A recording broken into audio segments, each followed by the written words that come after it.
Muy bien, pues bienvenidos a esta charla. Voy a compartir pantalla porque vamos a ir compartiendo y regresando, compartiendo y regresando. Vamos a iniciar con esta plática de los 3 secretos del paramédico avanzado, esto que no nos enseñaron en nuestra formación básica, ¿no? Acuérdense que, bueno, por aquí vamos a ir platicando un poquito de por qué llamarle avanzado, por qué unos les llaman avanzado, otros tienen niveles, etcétera. Pero al final tenemos algunas características que hoy para nosotros son esos los secretos que hacen que sea distinto un paramédico, un técnico en urgencias médicas, un socorrista básico de alguien que ejerce como alguien avanzado en esta atención prehospitalaria. Entonces, bueno, para aprovechar al máximo, les decíamos al principio, va a haber mucha información. Hoy vamos a compartir mucha información. Mi recomendación es apaguen su celular, a menos que estés viéndonos en el celular. Apágalo, ponlo en modo avión, quédate en la transmisión, trata de cerrar todas tus notificaciones, que no te distraiga nada. Avísale a tu gente, oigan, voy a andar ocupado, así que no me distraigan, estoy tomando un webinar que en realidad te va a dejar mucho para ti. Entonces, aprovéchalo al máximo. Lo hicimos con mucho, mucho cariño para ustedes. Bien, entonces vamos a iniciar platicando un poquito con estas situaciones con las que muchos nos identificamos. Fíjense que ahorita vamos a platicar de quiénes somos el doctor Magallón, su servidora, la doctora Norma González, pero esto de llegar al servicio, cuando nos hablan porque es un paciente enfermo, ¿te ha pasado que te dicen, es que hay un enfermo en el lugar y tú, un 44 eco para los de Cruz Roja y cada uno tiene sus números? Pero es como, ay, no, no sé. Y luego cuando llegas y no se ve bien el paciente, que realmente lo ves mal y dices, ¿qué hacer primero? ¿Qué hacer primero? Pienso que para las urgencias clínicas no sirvo. Yo como paramédico, en la época que estuvimos como paramédicos, había momentos en que decías, ay, no, yo no. Mejor, mira, nos llevamos al que estudia medicina y que sea el que le dé como que la consulta, ¿no? Cuando en realidad de eso no se trata. Entonces pensamos que solo porque es alguien clínico, pues nada más súbelo y pues si acaso ponle oxígeno y vámonos. Entonces, ¿qué podemos hacer nosotros en el ambiente prehospitalario con los pacientes enfermos y clínicos? Sabemos que tenemos una formación muy enfocada al trauma y para eso sí nos formaron con mucho ahínco, pero en esto como que no. Sentimos angustia, de pronto decimos, híjole, tal vez hay algo que yo podría hacer, pero que no sé si lo puedo hacer, e incluso hay ocasiones que decimos, ¿y será que puedo hacer algo como prehospital? ¿Será que hay algo que sí esté dentro de mi formación?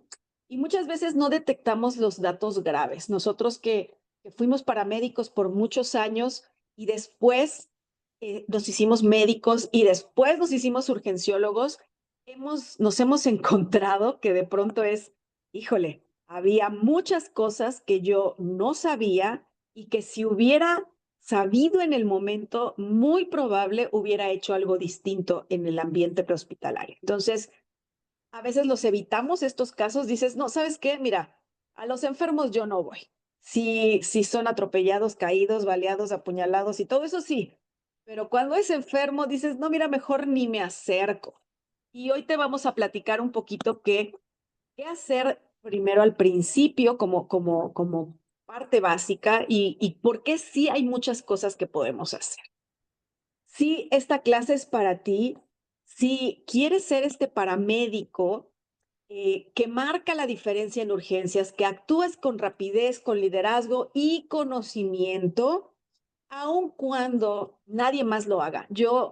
Recordamos mucho nuestra época de prehospital en la que decimos, la realidad es que no siempre el que grita más fuerte o el que habla más fuerte es en realidad el que sabe. Y nosotros vamos confiados con ellos cuando en realidad no era lo ideal. Entonces, pues felicidades es el primer paso. Felicidades por estar aquí. Felicidades porque este es un primer paso de lo que sí vas a poder hacer. pero también darte, bueno, la felicitación porque en la labor que haces como prehospital, lo sabemos, es una labor que es necesaria, que no siempre es reconocida y que definitivamente lo agradecemos nosotros ahora que estamos del otro lado, porque sabemos lo que haces en prehospital, ¿ok?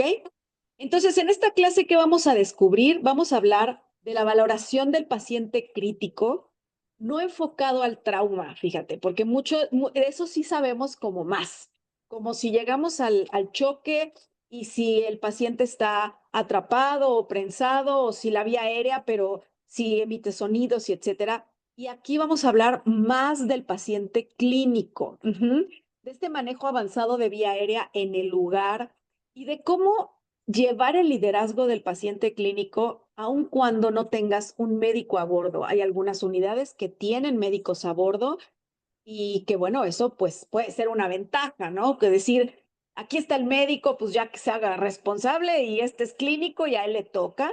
Te voy a decir algo, en general, la formación que tenemos como médicos no incluye el área de prehospital. O sea, nosotros que estudiamos en medicina en la Universidad Autónoma del Estado de Morelos, yo estudié en la Universidad Autónoma de México, en la UNAM, y tengo alumnos de muchas facultades, de mucho, y en realidad en ninguna se habla de prehospital, de la atención prehospitalaria. Y eso creo que es para nosotros el primer punto que nos gustaría comentarte.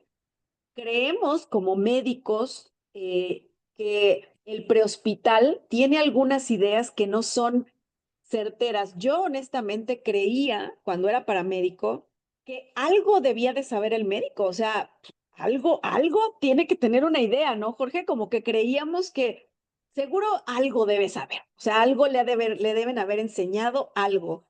Y la realidad es que jamás, o sea, no tenemos la idea ni siquiera de seguridad, situación y escena, de, a ver, pues espérate, no, la visión en túnel, de cuídate primero tú, el último tú, y si acaso cuidas a tu compañero, y el paciente es al final, que la seguridad es primero, o sea, eso no lo tenemos en medicina. Entonces, lo primero que te quiero decir es que erróneamente al médico se le ha dado esta asignación de ser un paramédico avanzado, ¿no? Nosotros nos decían, no, pues es que ellos son como, equivalen como a un TUM nivel 3 porque es médico. Y hoy que te puedo decir que no es así. Aunque traigas a un médico a bordo, no va a saber lo que tú sabes y no va a tener las bases que tú tienes. Entonces, aun cuando tuvieras a un médico a bordo, te lo digo, no va a cambiar el hecho de que tú sigas siendo el líder de la unidad, tú sigues siendo el jefe de servicio, tú sigues siendo el que sabe, a pesar de traer un médico. Entonces, ese sería como para nosotros, decíamos el doctor Magallón y yo, ese es lo primero que quisiera compartirte, que no porque creas que, no, pues es que en esa unidad traen a un médico, pues con razón. No, eso no garantiza. Y al contrario, en muchas ocasiones, un médico no capacitado en prehospital puede ser incluso más peligroso y más difícil de dar una buena atención en el campo, estando afuera. Entonces, platícame un poquito aquí que vamos a estar leyéndonos en el chat. Si a ti te ha pasado subir a un médico a tu ambulancia y que cuando lo subes dices, no, mejor bájenlo, ¿no? Cuiden al doctor, decíamos, hoy que subió al doctor, cuiden al doctor, bueno, no me lo vayan a atropellar, no me lo... O, o bien cuando encontrábamos en el lugar a algún médico que llegaba y soy anestesiólogo, te voy a ayudar, ¿en qué? Y entonces era un relajo porque casi lo mandábamos por hielo ahí al Oxxo o alguna cosa, ¿no? Porque sí, efectivamente tenía la mejor intención, pero es muy diferente trabajar en el lugar que trabajar en un hospital. Entonces de ahí que a los médicos en su diplomado les decimos, el día que encuentren a un herido, a un paciente en la calle, y llega el paramédico, ustedes se ponen a sus órdenes, ¿no? ¿En qué te puedo ayudar? Tú dime qué hago, dónde me paro y qué no hago. Porque efectivamente, ustedes son los que saben manejar el estrés en la calle, al familiar, a cinco familiares gritando, mantenerse concentrados, todo eso, ¿no? Que sabemos cómo hacerlo. Y el médico no tiene esa formación. Sin embargo, también hemos dicho, el médico debería formarse primero como paramédico para poder entender y después hacer medicina, que gracias a Dios, bueno, fue la que nos ayudó a nosotros en ese aspecto y que muchas veces cuando éramos socorristas, a los años de los 90, ¿verdad? Por allá en Morelos, y llegábamos corriendo ahí, sacando al de la barranca y todo, y decías como el médico no entiende y se salen corriendo a ver otra cosa y yo aquí con el paciente o le cortan todo ahí el pantalón neumático antichoque, que era entonces Ah, sí. tijerazo. Y ahora del otro lado también entiendes como urgenciólogo cuando llega al prehospital que no todos tienen una forma de entregar al paciente ni no tienen unificado, y como dices bien, doctora, principalmente el paciente enfermo, cómo abordarlo y cómo presentarlo. Entonces, te das cuenta que hay instituciones que sí, más o menos tienen un orden, otros que sale peligroso porque dices, ya le puse, ya le inyecté, sin una orden que la vale, y entonces puede ser hasta más peligroso. Entonces hay que conocer bien los límites, pero también conocer qué responsabilidades tenemos y hacerlo bien. Y eso nos va a dejar tranquilos, ¿no? A final de cuentas. Ah, exactamente. Por acá comentan, no, pues es que le quieren tomar hasta gasometría en la ambulancia. Y dice, sí, Dios Padre, ¿de qué estás hablando? ¿Cómo que?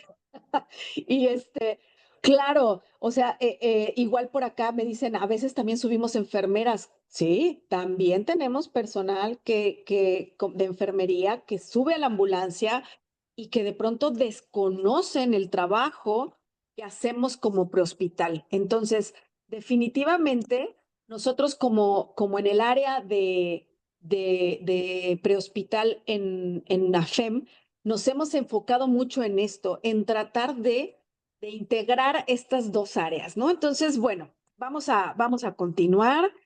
Entonces, platicando sobre esto, decimos quiénes somos como AFEM, ¿no? Ahorita estamos platicando quiénes somos nosotros como colegio AFEM. Algunos de ustedes ya nos conocen, algunos otros es la primera vez que entran por acá. Díganme quiénes son la primera vez que nos ven por ahí en el chat. ¿Quién es la primera vez que dices, no conocía a estos dos doctores, no tengo idea? ¿Y quién sí ya nos había conocido, ya nos habías visto en algún curso, en algún lugar?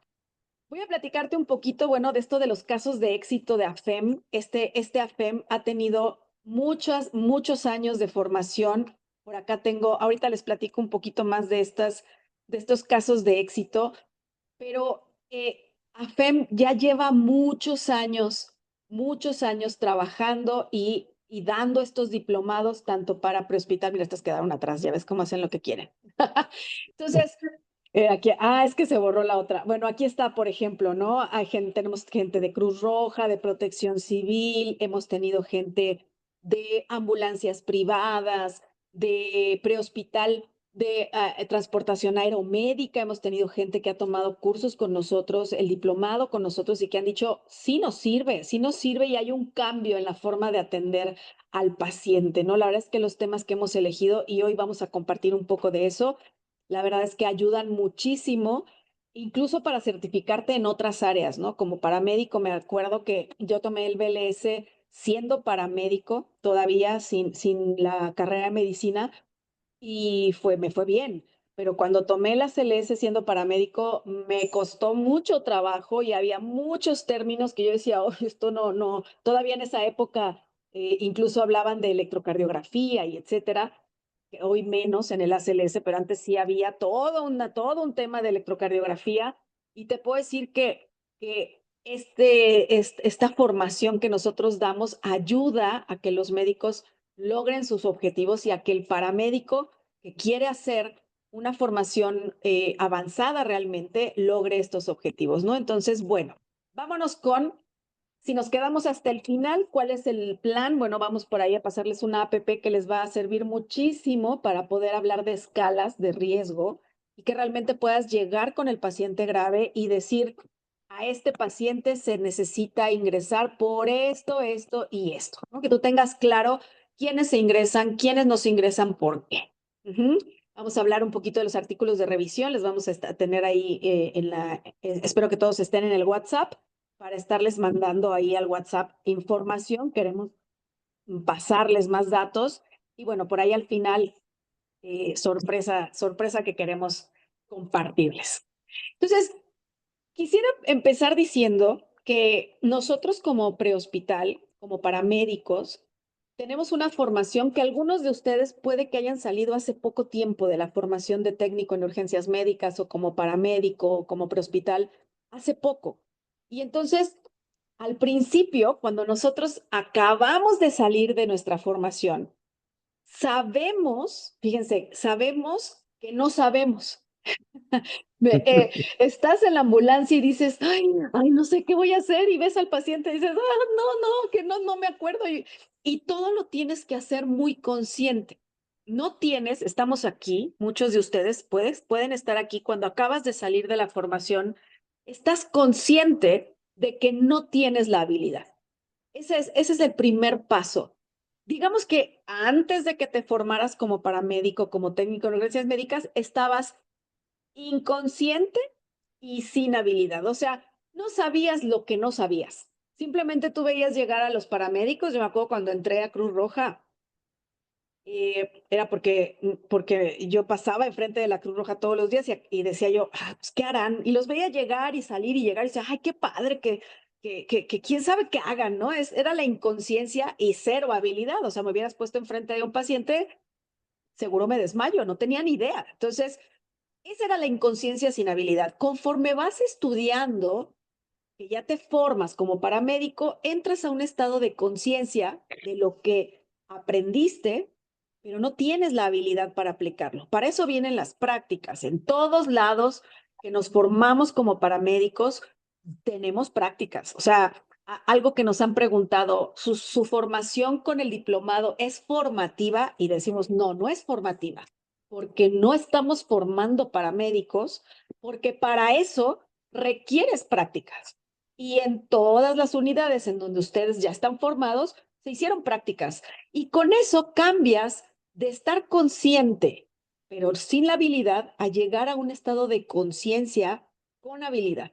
O sea, ya estás consciente de lo que tienes que hacer y empiezas a adquirir la práctica, hasta que llega el punto que ese es el que creo en que muchos de los que estamos aquí llegamos a un estado de inconsciencia con habilidad. Llega el momento en que llegas al lugar del accidente y parece que actúas en automático. O sea, ya sabes, ya miras la escena con más velocidad, ya no te preocupa tanto, sabes tomar signos vitales sin pensarlo, ¿no? Puedes poner los dispositivos y poner una férula y no pensar qué va primero, qué va después, cómo la pongo, primero le checo pulso distal, lo muevo, no lo muevo. O sea, ya lo haces tan inconsciente que ya está el aprendizaje puesto. Ya queda el aprendizaje puesto. Hoy queremos regresarte a que pases de la conciencia, de la inconsciencia con habilidad en la que te encuentras, a que te des cuenta que en realidad sigues estando, como todos, seguimos siendo inconscientes sin habilidad. Es decir, mientras no te des cuenta de lo que no sabes, no van a cambiar las cosas. Entonces, quisiera que hoy, como cada día, deberíamos de tratar de darnos cuenta de las cosas que no sé, de decir, a ver, seguro hay algo que yo no sé. Y cuando yo me hago consciente de las cosas que no sé, entonces puedo aprender algo nuevo, volver a empezar y decir, hay cosas que no sé. Yo recuerdo o sea, quiero compartir que como médico, a veces se nos olvida que hay cosas que no sabemos. Y entonces, y como paramédico también, hay ocasiones que se nos olvida que hay cosas que no sabemos y me siento el paramédico non plus ultra y siento que tengo los pines, todas las cosas colgantes que pueda ponerme. Yo decía como paramédico, mientras más chulchitos traes colgando, más temor tienes al paciente, ¿no? O sea, había gente que se colgaba el estetos y el no sé qué, y casi el pinar por si tengo que escuchar un foco fetal y etcétera. Y poder decirte, si yo creo que me las sé todas, entonces estoy en riesgo de estar aquí. Cuando tú sientes que ya todas las puedo, todas me las sé, estamos aquí. Entonces, es probable que en la charla de pronto digas, ay, eso sí ya me lo sé, ay, eso sí ya está, eso sí, obvio, eso sí. Y entonces a veces descartamos la información porque eso ya me lo sé. Y yo siempre que mi mente llega a decirme, ay, no, ya, eso ya me lo sé, me recuerdo, abusada, porque puede ser que esté aquí, en donde estoy inconsciente y sin habilidad y no me he dado cuenta que no sé, para que yo pueda pasar a la conciencia y aprender poco a poco, ¿no? Y seguir aprendiendo, que eso es lo que nos toca a todo aquel que nos dedicamos a la salud. Deberíamos de mantenernos en una capacitación continua, continua. Entonces, pues bueno, ay, por aquí veo que muchos de primera vez, bienvenidos, bienvenidos, qué gusto, ¿eh? Algunos dicen aquí soy exalumno, bienvenidos, tomó el diplomado, perfecto. Bueno, pues bienvenidos a todos, ¿eh? Gran equipo, gracias, Carlos. El plan de estudios está bien padre. Ahorita se los vamos a presentar al final para que lo conozcan los que no nos conocen. Entonces vamos a empezar y te voy a contar un poquito que no es normal creer que el paciente enfermo es más simple que el paciente con trauma.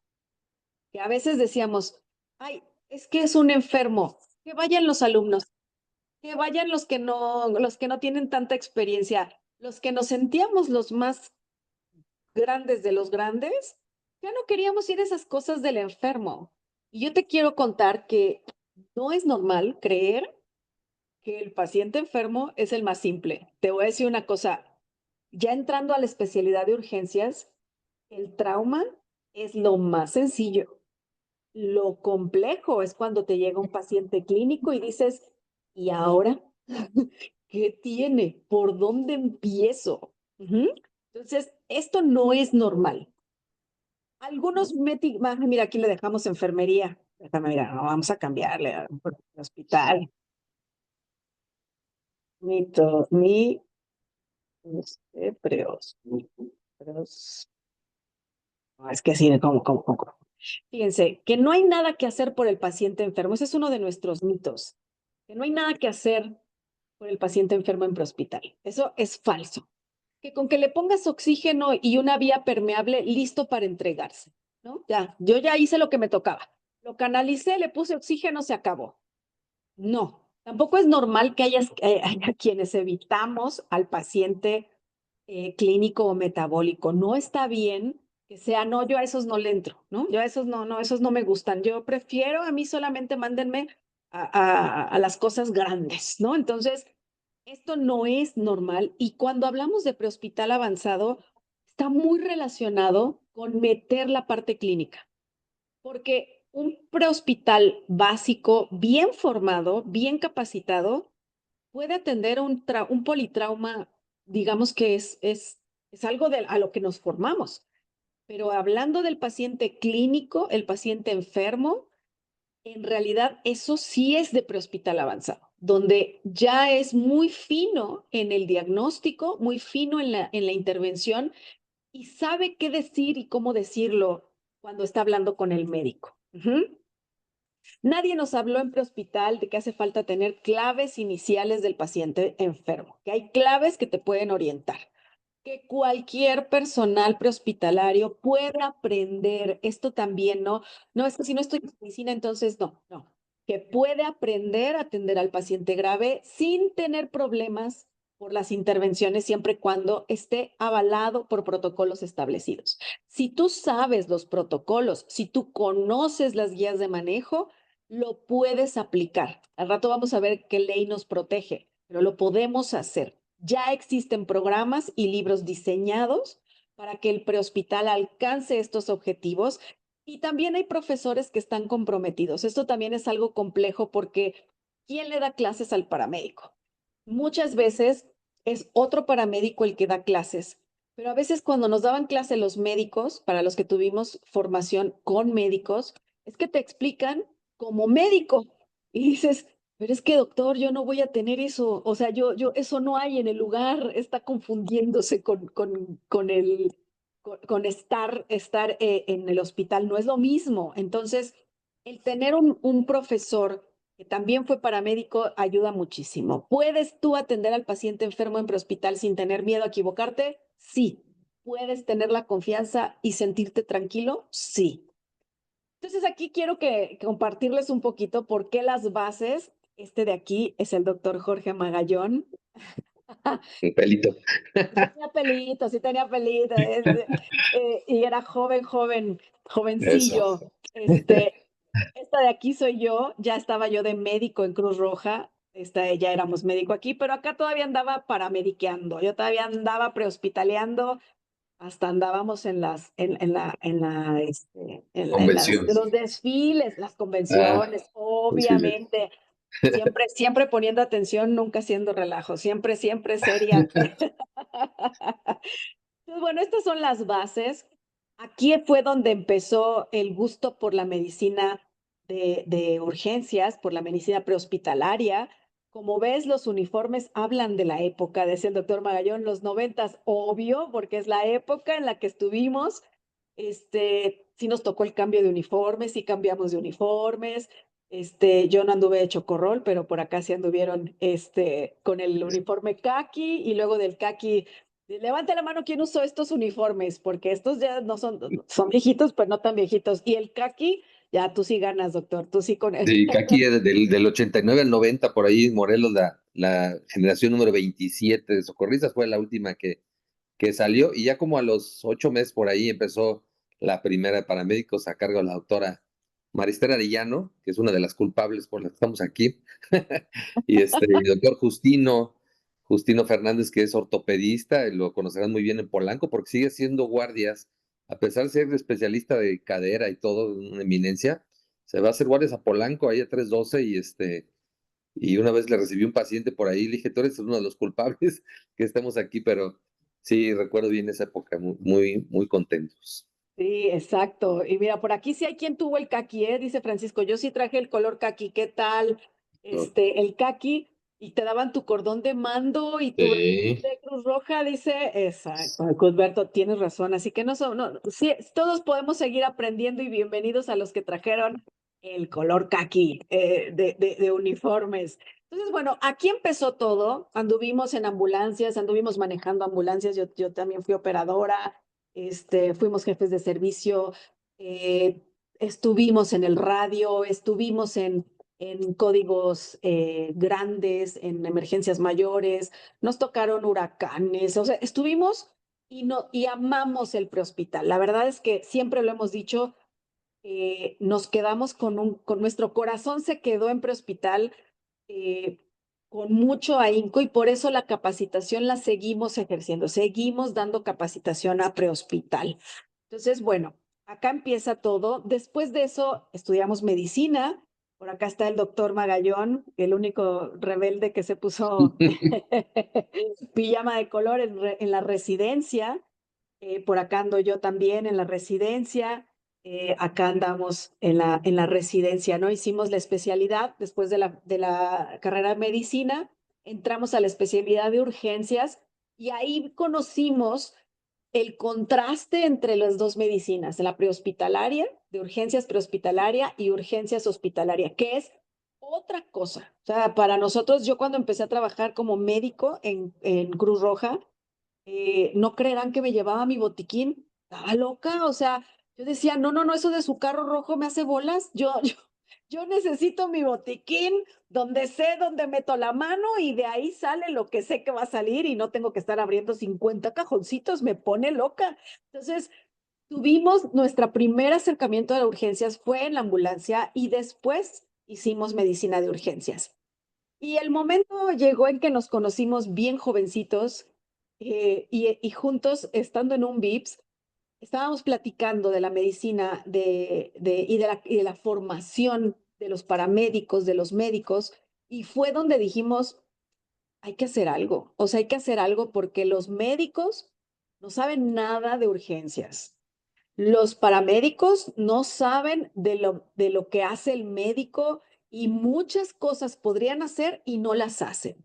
Enfermería no sabe qué hacer con el médico. O sea, encontramos ahí un área en la que decíamos, se necesita una capacitación adecuada, debe de hacerse una capacitación adecuada. Claro, por ahí alguien dijo, el doctor Iván Jiménez es nuestro amigo, gran amigo, y y bueno, la verdad es que hemos aprendido muchísimo, hemos conocido mucho, y desde aquí empezó la pasión por la capacitación, ¿no? Por acá estábamos dando clases recibiendo clases en Cruz Roja, hemos dado cursos de RCP, somos sede de la AJA, damos BLS y ACLS, pero también hacemos todavía servicio, nos gusta hacer servicio, nos gusta dar capacitación a la población en general. Y bueno, esta por ejemplo fue una secundaria que llevamos una plática de RCP para abrir esto, ¿no? El compromiso ha sido seguir capacitándonos. Acá, por ejemplo, Ángeles Madero en Ciudad de México, pues ya es ahora es una institución en Cruz Roja, pero pues fue mi compañera de guardias de muchas ocasiones. Y por acá, mira, la doctora María Esther Arellano, que pues ya ahora hoy, médico y de muchísimo tiempo, acá el doctor Jorge Magallón. Entonces, hemos estado mucho tiempo en prehospital, hemos llevado cursos a otras ciudades, a otros países, bueno, incluso hemos ido internacional, pero principalmente a nivel nacional hemos ido a muchos lugares. Entonces, ¿te ha pasado esto? Decíamos, el que parece que no nos entendemos entre el médico, el paramédico, la enfermera. Esto que parece que como que hablamos idiomas distintos, doctor, como que de pronto unos dicen, tómale una gasometría y nosotros como paramédicos, ¿de qué te hablas? Eso, claro que no. Y entonces, bueno, es complicado, es complicado. Dice por acá, están estudiando, no, sí, quédense, no se vayan. Van a ver que vamos a llevarnos muy buena información. Entonces, hablemos de una forma más rápida y sencilla de cómo lograr integrarnos. La verdad es que parte de la misión de AFEM es que todos los que estamos en el área de atención en urgencias pudiéramos comunicarnos con claridad y tener certeza de que las prioridades que yo transmito las entiende el de al lado y al revés, lo que él transmite lo entiendo yo y podemos comunicarnos con claridad. Entonces, bueno, vamos a empezar con las 3 claves que queremos compartir en este webinar. La primera va a ser observa con atención. Vamos a hablar de esta evaluación avanzada del paciente crítico. Luego vamos a hablar de vía aérea, que no todo es intubación, el manejo avanzado de vía aérea. Esto es uno de los mitos que yo recuerdo en prehospital, que era, es que si eres paramédico intermedio avanzado o eres, sí, prehospital avanzado, es porque intubas. Y yo te voy a decir una cosa, no, en realidad yo podría decir que ni los médicos de urgencias ya tomamos la intubación como el primer camino. O sea, dices, ¿por qué me voy a arriesgar a intentar una vía aérea que no ha sido evaluada, que no sé si el estómago está vacío, no sé si el paciente va a vomitar cuando yo lo cede para intubarlo? ¿Por qué no mejor le pongo otro dispositivo que me exige menos, que no requiere tantas cosas y que ayuda al paciente mucho más? ¿Ok? Entonces, bueno, vamos a platicar de eso. Vamos a iniciar con la evaluación avanzada y lo primero en decir es que el enfermo puede estar mucho más grave que el de trauma. El paciente clínico es probable que esté más grave que el de trauma. Así que hoy el primer secreto que quiero que te lleves es que cuando te digan es un paciente enfermo, lo consideres como un 5Z, como un 27 con 28, o sea, considéralo grave, considéralo, tengo que ir pronto y tengo que ir con todos mis sentidos abiertos. Entonces, ahora sí, el doctor, platícanos un poquito. Cada paciente enfermo, dice, es diferente, pero el abordaje de prehospital es el mismo. Vamos a poder distinguir desde el principio quién está grave. Dice por acá, algunos de los mitos es que hay que esperar indicaciones, ¿no? Al paciente, al enfermo no le puedo hacer nada, o que yo no tengo responsabilidad, esto es del médico. Hasta que llegue allá, yo no soy el responsable. o que no se puede identificar al paciente grave solo con observarlos, ¿no? No, no, no, yo tengo que tener toda una historia y todos los datos, ¿no? Podemos conocer al paciente grave. Entonces, adelante, doctor. Sí, fíjate que muchas veces el paciente grave, como bien dices, requiere una atención inmediata y tenemos segundos para actuar y para tomar decisiones, y es de lo bonito en urgencias, ¿no? La toma de decisiones, pero si son esas decisiones son equivocadas, pues puede ir muy mal al paciente, y muchas veces como por hospital entregamos al paciente, ya no le damos seguimiento y no sabemos qué pasó. Yo me siento bien porque dices, pues ya entregué a mi paciente, pero al final de cuentas no sé en qué acabó, si le hice bien, si le hice mal. Entonces hay que tomar en cuenta que muchos pacientes que están graves de manera inicial, están asintomáticos incluso, ¿eh? No, no todos llegan a presentar los síntomas de gravedad, por lo menos en los primeros minutos, primeras horas. Entonces vamos a avanzar la siguiente diapositiva por ahí. Ya no las veo, doctora. A ver, déjame ver si. Perfecto. Entonces sabemos que tenemos que hacer este abordaje, o sea, obviamente llegar al lugar, ver que el lugar es seguro, entre eso también saber si es un enfermo, si son varios, si voy a requerir otra ambulancia, si yo solo puedo, si la seguridad del lugar, etcétera. Y luego viene una impresión inicial muy importante que es antes de tocar al paciente, en lo que yo entro el camino hacia él y estoy viendo mi seguridad y todo esto, esa impresión inicial que se tomó a partir del PALS y después incluso la ACLS la recomienda y que está en la mayoría de manuales de hospital de emergencias, es ve cómo se ve el paciente y para eso hay 3 puntos. El estado neurológico, no es lo mismo ver a alguien que hace contacto visual, que te voltea a ver, alguien que está completamente desorientado. Después viene la respiración, que no me interesa saber la frecuencia, no me interesa el oxímetro. Es decir, yo todavía no toco al paciente, pero ya me estoy dando cuenta si respira lento, si hace apneas, si respira rápido, si usa músculos accesorios. Y luego la coloración, ¿está pálido o tiene buena coloración? Así de fácil. Y de esa manera yo estoy ya teniendo mucha información en el ABC del paciente. Sabemos que el trauma, pues antes del ABC ahora es buscar hemorragia exsanguinante, ¿no? Pero dentro del paciente enfermo, esa impresión inicial es fundamental. Podemos pasar a que sigue. Entonces viene después, una vez que ya me acerco, viene ahora sí mi evaluación primaria y el ABCD, ¿no? Ahí viene evaluar, identificar e intervenir. Yo me voy a la vía aérea en ese momento, estoy evaluando la vía aérea. Si tiene secreciones, la estoy evaluando que es un problema de vía respiratoria alta y en ese momento identifiqué y en ese momento intervengo. O sea, con mi aspirador, aspiro con la técnica. Todo esto lo revisamos en nuestro diplomado ahí de manera muy quirúrgica, digamos, pero la aspiración en menos de 10 segundos, de forma circular, y retiro y veo y reevalúo. Quedó la vía aérea, de acuerdo, me voy a la B, y ahí sí viene descubrir el tórax, sacar el estetos, auscultar, percutir, observar, ¿no? Toda la semiología, y ahí sí, frecuencia respiratoria y oxímetro. Encuentro, por decirlo, tiene sibilancias respiratorias, tiene un broncoespasmo, en ese momento el salbutamol, con el bromuro si es moderado severo, solución salina, posición Fowler, oxígeno, empiezo a tratar, o sea, en cada una de las ABCD, evaluar, identifica e intervienes. Y en la C, pues obviamente viene ya la toma de signos vitales, TA, frecuencia cardíaca, llenado capilar, datos de choque o no los tiene, datos de hemorragia, pues el tubo digestivo alto, bajo, etcétera. Yo ya estoy tomando la situación de identificar y tratar e intervenir inmediatamente. Recuerden, un punto importante es no perder tiempo si se trata de un sangrado importante, no perder tiempo en el lugar canalizando, que muchas hemorragias tendrán que poner una sonda de balones, tendrán que hacer otras situaciones, ya no digamos de trauma abdominales, donde tendrá que entrar al quirófano y si yo pierdo tiempo en el lugar, pues el paciente aumenta la mortalidad. Pasa mucho, pasó en Estados Unidos que el paramédico avanzado tenía mayor mortalidad que el paramédico básico que llegaba y 1, 2, 3 lo cargo, lo subo y me lo llevo, ¿no? Porque esas situaciones de tanta gravedad se resolvían pues en quirófano, ¿no? Principalmente hablando de trauma. Pero en estos casos, esta evaluación primaria pues se hace continuamente y repetidamente hasta que lleguemos al hospital. Pasamos a la que sigue.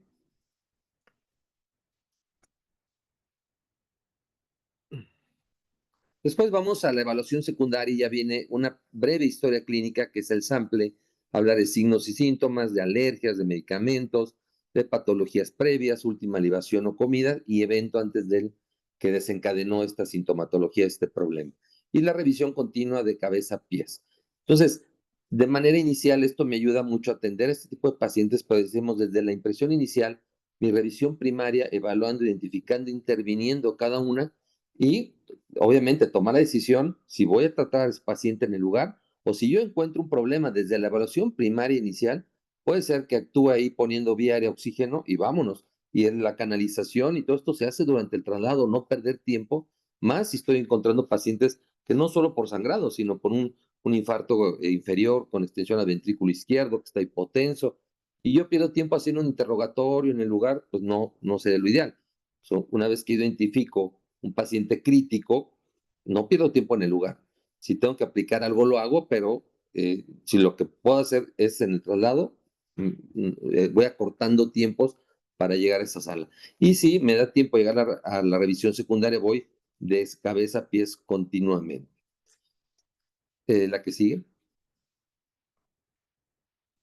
Ahora, lo importante aquí es tener estos sistemas de atención rápida o sistemas de respuesta rápida. Deben saber que hay congresos internacionales de equipos de respuesta rápida que muchas veces pues, los médicos no acuden a nivel nacional o mundial a esos congresos, pero hay hospitales que sí se saben con equipos o respuestas, sistemas de respuesta rápida bien organizados para cuando llegue el hospital o idealmente desde que avise que va un paciente crítico con signos vitales inestables, etcétera, ya se está esperando el paciente. Ahora, nosotros tenemos que aplicar a nivel hospitalario este sistema también de respuesta rápida.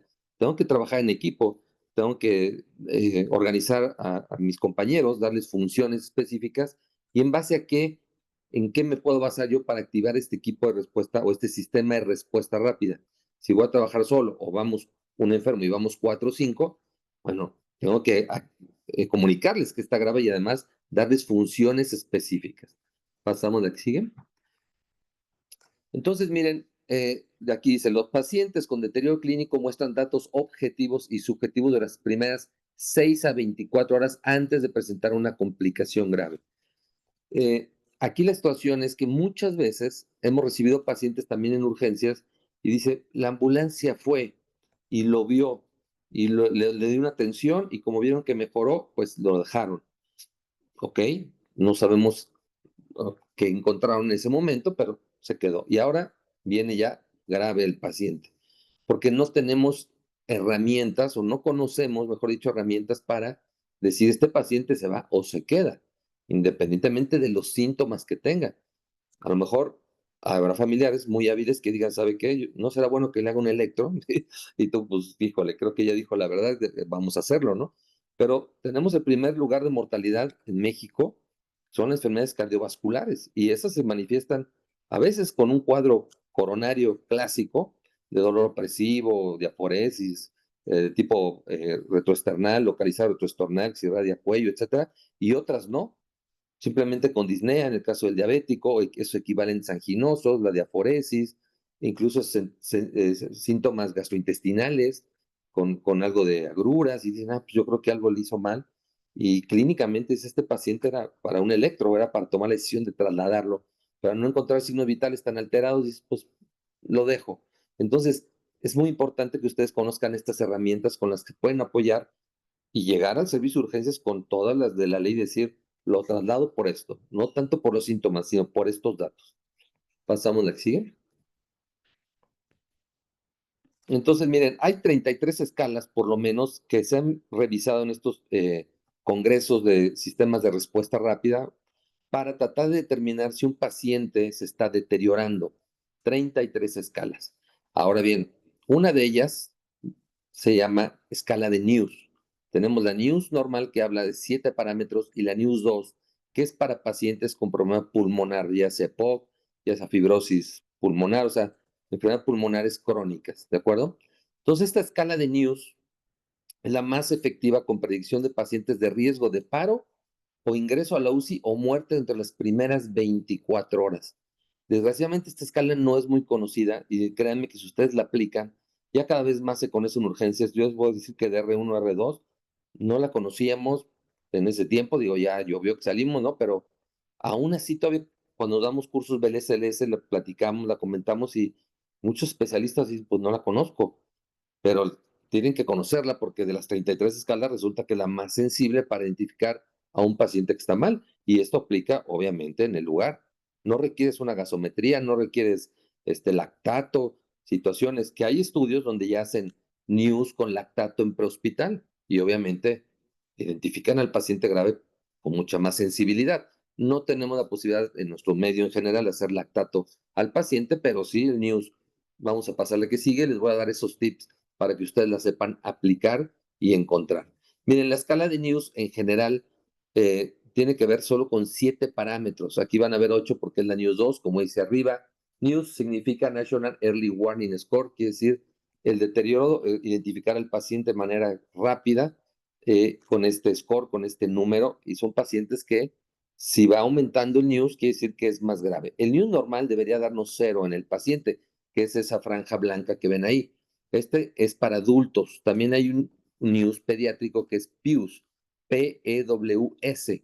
También existe el pediátrico y también es recomendado para identificar al niño grave. Porque bueno, ver niños es otro rollo. Hay paramédicos que dicen, no, al adulto sí le entro y todo, pero un niño no me lo pongas, ¿no? Bueno, usted tienes que estar en el servicio, tienes que saber.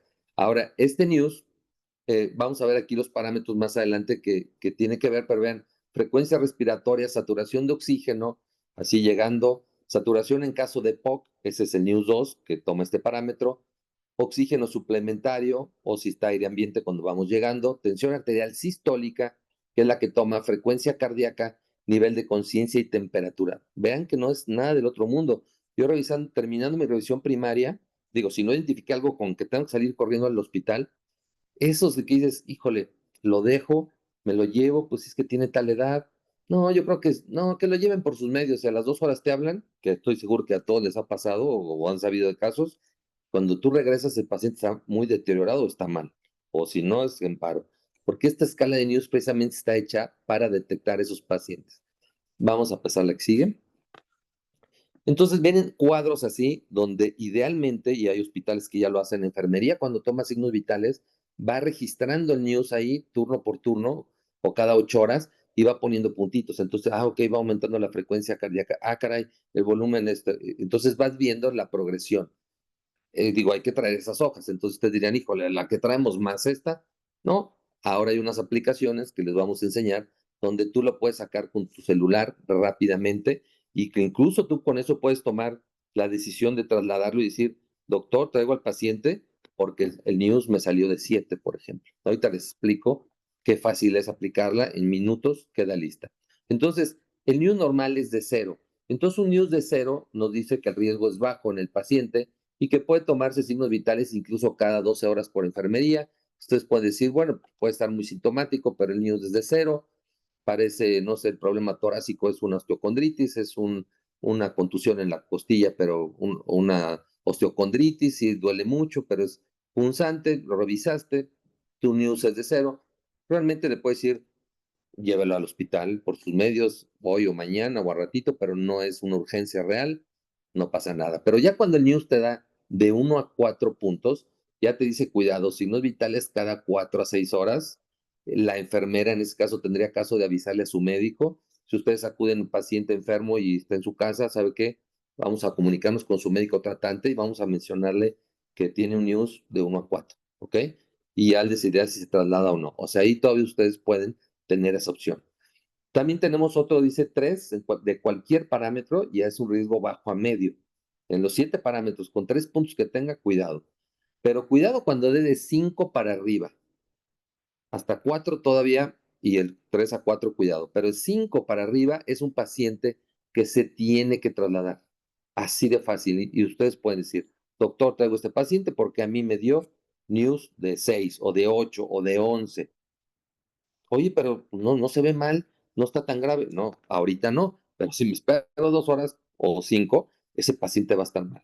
Si ustedes acuden con este médico y no lo conoce el doctor, pues por eso lo traslado. No, lo voy a dar de alta.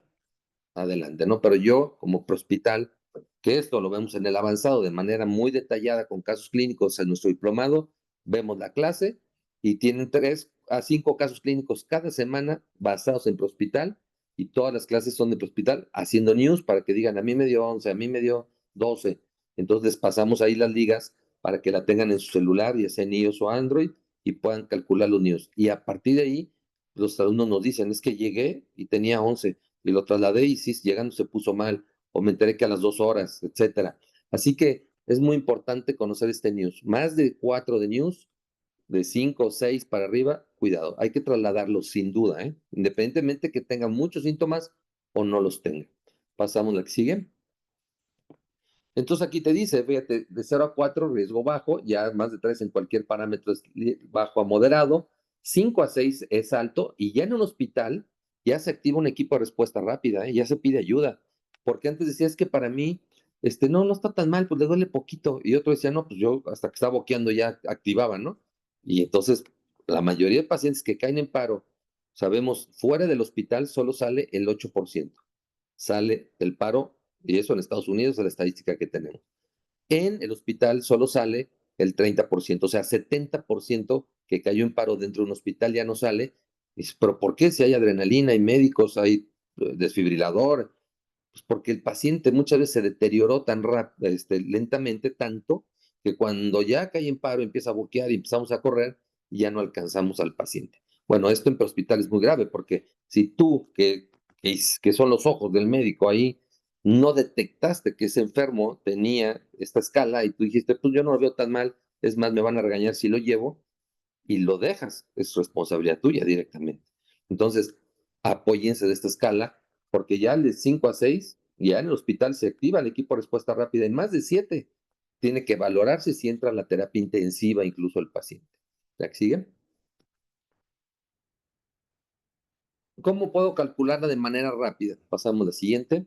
Pues miren, tanto en Android como iOS existe, para iOS existe esta que se llama Medicalc IA. Medicalc IA. Y aquí en la lupita ustedes, aquí esta es una app que tiene más de 600 escalas. Que si los criterios de Ransom, que es Glasgow, 600, ¿ok? Que el sodio corregido, ya cosas que se usan en hospital. Pero bueno, entre esas viene la News y viene la News 2. Aquí nos están mostrando la News 2, pero también está la News, que decíamos es para el paciente que no tiene POC o que no tiene enfermedad pulmonar. Entonces, vean, ustedes ponen aquí la frecuencia respiratoria, la saturación, cuando llegué me dio 80 o 95 al 21%, porque no tenía oxígeno, ¿no? Voy llegando así, temperatura la paso a grados centígrados, o sea, me dio 37 tantos, sistólica 92, y la cardíaca 110. Y algo muy importante que se les olvida mucho aquí, el estado de alerta, que es un ADVI. Responde estímulo, está alerta, responde estímulo verbal, doloroso, está inconsciente, pero tienes que escogerlo. Y le pones calcular y te da los puntos. Entonces, para ellos se llama Medical y para Android es MedCalc, MedCalc, y ahí viene también la news. Entonces, tú en el lugar llegas, ok, no hay que salir corriendo, vamos a ver, tómame signos vitales, termina tu revisión primaria y saco mi news y digo, este paciente tiene 11, se tiene que trasladar. Muchas veces el familiar también, no, pero es que sí se lo tiene que llevar, es que, bueno, si no quiere, se le explica la importancia y bueno, pues tendrá que firmar que no quiere el traslado, no acepta el traslado, pero se debería trasladar, sí. Te lo deberían recibir, sí, por tener news de más de 7. Ahora, si ya con el médico tiene electro, tiene gasometría, puede hacer una exploración mejor, sin ruido, sin gritos y todo, y puede decidir dado de alta, bueno, pero ustedes tienen esta herramienta. Entonces aquí están los parámetros, los puntos, otra vez 1 a 4 riesgo bajo, 5 a 6 cuidado, más de 7 vean, emergencia, evaluación por equipo, terapia intensiva, puede requerir a un tercer nivel, incluso el traslado intrahospitalario. Son más de 7, yo no lo puedo dejar ahí. Entonces yo tenía por ahí un familiar que me decía, fuimos por un paciente, imagínense, de 80 años y había tenido un síncope. Ya de que me dijo eso, 80 años con síncope, dijo, me pasó por acá el infarto, disección de aorta, muchísimas. ¿Y qué pasó? No, llegamos y estaba bien, entonces lo dejamos. Y tú dices, ¿estaba bien? Sí, pues ya se le había pasado. Sí, la definición de síncope es que pierde el conocimiento y recupera el íntegro. Será nada más vagal, será un cambio de posición, será un infarto en evolución, o sea, es muy complejo, pero tú tienes esta escala para decir, a ver, está alterado así, más estos antecedentes, más su enfermedad y todo, es un paciente que se tiene que trasladar. Si allá lo dan de alta por valentía, porque ya lo revisaron con más calma, bueno, adelante, con más experiencia, con un interrogatorio más largo y todo, ¿no? Con fármacos, descartando intoxicaciones. Ah, bueno, se puede hacer, pero a nivel hospitalario es diferente. Así que les invito a que tengan esta escala, tengan la aplicación Medcal para Android o Medical IA para iOS y vean, aquí está la de Medcal y aquí está la de Medical para Android, para iOS. Así que no hay pretexto, aquí la puedes encontrar y buenísimo, ¿ok? Algo que quería comentarles es, efectivamente, a veces no traemos el mismo material una persona que otra, o sea, o una ambulancia que otra. Traemos materiales distintos, no tenemos la misma capacidad a lo mejor en cuanto al material, pero esta escala de News que por aquí algunos ponían, no, yo no la conocía en prehospital, nunca me la enseñaron, no, a mí en prehospital básico jamás me la enseñaron, pero cuando la conoces es una gran herramienta para prehospital y para el médico de urgencias. Y estamos tratando de educarnos todos en la misma área. Cuando hablamos de Ricardo, él es Ricardo, estuvo en una de nuestras generaciones de diplomado.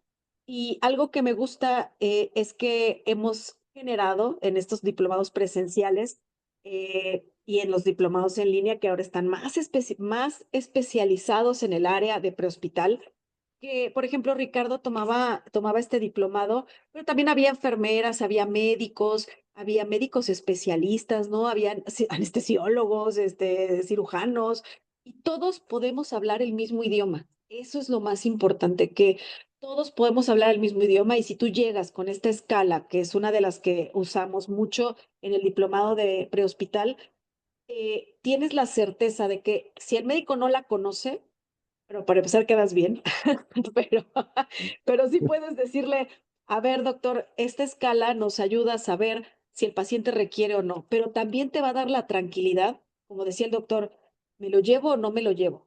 ¿Me llevo al paciente o no me llevo al paciente? Y esta escala va a ayudar mucho. También el conocimiento de algunos temas que vamos a hablar más adelante, pero esto da un avance muy importante. Entonces, identificar al paciente grave en prehospital es posible sin el diagnóstico exacto. Miren cómo la escala de News no usa el diagnóstico. O sea, aquí, excepto que tengas un paciente con EPOC, todos los demás se tratan igual. O sea, si es una infección, si es un síndrome coronario, si es una neumonía, si lo que sea, tiene cambios en estos signos vitales que alteran la escala de News, yo ya estoy tranquilo de que o se queda o se va.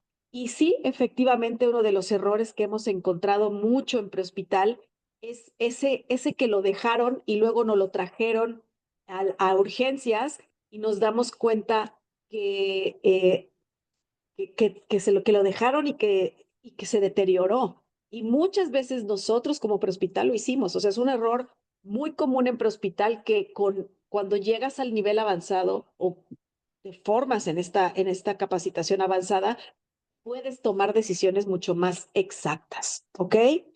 Bien, vamos con el manejo de vía aérea. Pues bien, aquí también es importante pasar estos tips porque como decía la doctora bien decía, pensamos que la intubación.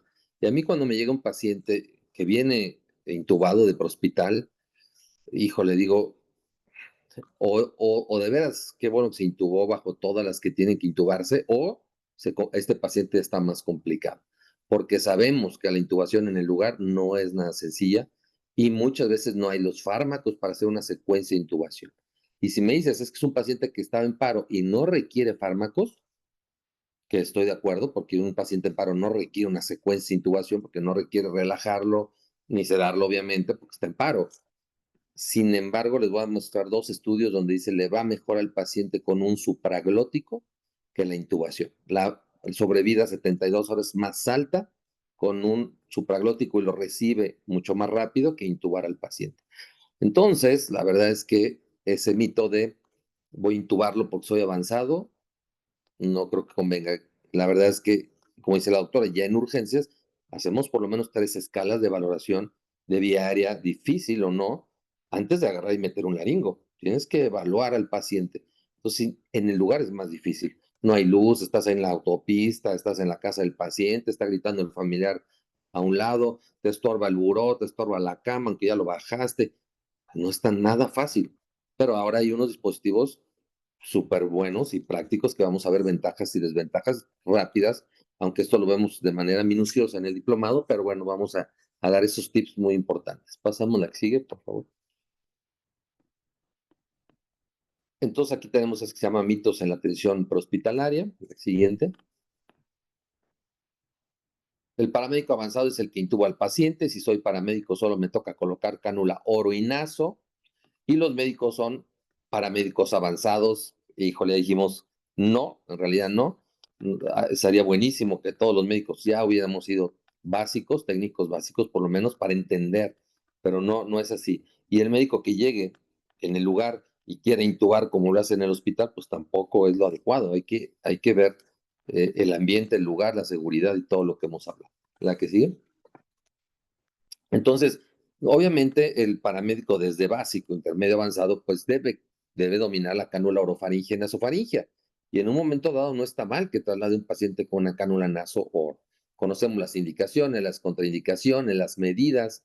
Actualmente la AJA mide la cánula orofaringea de la comisura al ángulo de la mandíbula. Anteriormente acuérdense que era en el adulto al lóbulo de la oreja, en el niño ángulo de la mandíbula, ahora lo hace para todos, comisura, ángulo de la mandíbula y colocar con el método más común es girar las 180 grados o bien 90 grados. Acuérdense que en lactantes pues, no se gira, se pasa recta, paciente sin reflejo nauseoso y que yo estoy seguro o creo que la va a tolerar porque tampoco tiene reflejo doloroso. Si está en paro, obviamente sería la primera que tengo que colocar. Y la nasofaringia, pues para ese paciente que tiene reflejo nauseoso, que yo tenga que medirla de la punta de nariz al lóbulo de la oreja para que sea del tamaño ideal. También la cánula oro, tengo que tener el kit completo para que yo mida y no sea una muy corta que empuje la lengua o una muy larga que empiece a edematizar o a lesionar la glotis. Entonces, bueno, creo que no hay mayor problema en colocar la cánula naso u oro, se debe colocar. Y luego, hablando de intubación, dice primum non nocere. La primera regla de medicina es primero no hacer más daño. La intubación requiere práctica, y decir que tú dominas una técnica, por lo menos en el servicio de urgencias, es que ya colocaste un catéter central o intubaste más de 300 veces de manera exitosa, porque dices, hice 300 intentos y lo intubé en dos, pues todavía nos falta practicar, pero tú dices, ya soy experto porque ya lo hice 300 veces de manera exitosa, adelante. Aún así, les voy a decir que cuando tú vas avanzando en medicina y en urgencias, te va dando miedo en el aspecto de, sí, seguridad al actuar, pero también dices, puede ser esto, puede ser lo otro, puede ser lo otro. O sea, entre más sabes, también tienes que ir siendo más precavido y en la toma de decisiones. Te va a dar más herramientas pues para que las lleves bien, pero realmente cuidado con la intubación como primera opción y más a nivel prehospitalario. Todos queremos intubar al paciente, nos gusta hacerlo, creemos que es bueno para el paciente, las películas, la televisión, nos ha hecho creer que es buenísimo. Llegó y lo intubó en el lugar y ya sientes que va a vivir porque lo intubaste. Nada más que si tú supieras todos los riesgos que da la intubación, la pura laringoscopía, la respuesta simpática que tiene, el aumento de PIC, de presión intracraneal, más en TC, obviamente, el aumento de liberación el aumento de TA, que si tiene una hemorragia, que si tiene un aneurisma disecante, lo puede terminar el paciente, cuidado. Muchas veces en la vía aérea, en la intubación, hay una premisa que usamos en urgencias que dice primero reanima y luego intuba. Y entonces siempre nos metieron el ABC, el ABC, el ABC. Sí, el A, pero si estás viendo que está hipotenso, que tiene 50-0 de presión, y tú le metes el laringo o simplemente un fármaco para meter la secuencia, así sea midazolam, sea tomidato, incluso lo puede deteriorar y puede pararlo. Y entonces era primero reanimarlo, incluso con adrenalina, bolus, etcétera, para que suba la TA y aguante la intubada. Entonces, esto en el lugar se vuelve todavía más difícil. Así que no creo que sea la mejor opción. Pasamos la que sigue, les voy a enseñar algunas estadísticas por ahí o estudios que se han hecho. Entonces dice, ¿qué grado de entrenamiento tengo para pensar en intubar? Tengo completo conocimiento del equipo, qué fármacos debo utilizar, a qué dosis.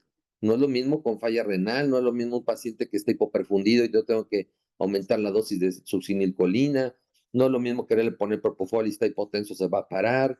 Tengo etomidato, que es hemodinámicamente más estable para el paciente, ¿no? Escalas, marcadores de vía difícil, todo eso es difícil en el lugar, la verdad. Entonces yo casi descarto y te digo, si alguien llega intubado, ahí como que más me preocupa probablemente. ¿La que sigue? Entonces, miren, está este estudio que se llama PART, que es ensayo de resucitación pragmática de la vía aérea. 3,004 pacientes estudiaron y dice, de 27 sistemas de emergencias en Estados Unidos, el éxito inicialmente con el tubo laringio fue dramáticamente superior al tubo traqueal. Tubo laringio o tubo laringio King, que es el mismo, ahorita les voy a ver unas imágenes, es mayor en este estudio, el tubo laringio 90,3% de éxito contra el tubo endotraqueal 51,6%.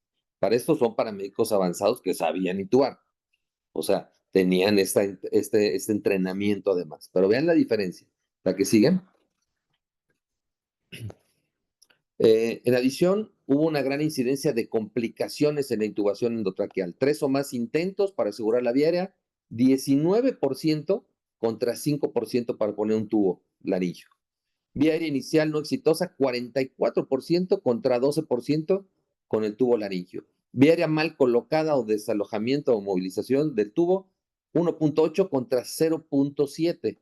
Ventilación inadecuada en el tubo traqueal, 1,8 contra 0,6 y neumotórax de 7 contra 3,5. O sea, en 3,000 pacientes en este estudio de PART, no hay ninguna opción realmente mejor entre el tubo traqueal contra el tubo laringio. Definitivamente el tubo laringio fue superior en todos sus aspectos. La siguiente. Entonces, intubación endotraqueal bien hecha no tiene ningún beneficio, aunque lo hayas intubado, y mal hecha trae peores resultados cuando se compara con la inserción de un dispositivo alterno. O sea, el que lo hayas intubado bien, y quiero pensar que viste los marcadores, no tiene lesiones en laringe, no se le rompieron los dientes, toda esa secuencia, bueno, no tiene una sobrevida mayor a que le hayas puesto el tubo laringio. Así de fácil. La siguiente. Todos los datos que estamos viendo sugieren que si usted escoge la estrategia de usar una vía aérea supraglótica, este estudio fue sobre tubo laringio, ahorita les voy a mencionar otro, bueno, la revista JAMA, o JAMA, que dice también sobre tubos laringios contra la intubación, el resultado de su paciente va a ser igual de bueno o mejor que si usted hubiese optado por colocar un tubo endotraqueal. Tiene más riesgos, se pierde más tiempo en el lugar y el paciente generalmente llega más complicado. La siguiente. Entonces tenemos este estudio de la revista, también no se hace ahí, ¿no? Es que nos muestra aquí, de los 3,000 pacientes, vean, el tubo laringio se lo pusieron a 1,505 y la intubación a 1,499. Del lado derecho, vean el porcentaje, la diferencia entre ambos grupos, ¿verdad? De la supervivencia a la sobrevida a las 72 horas.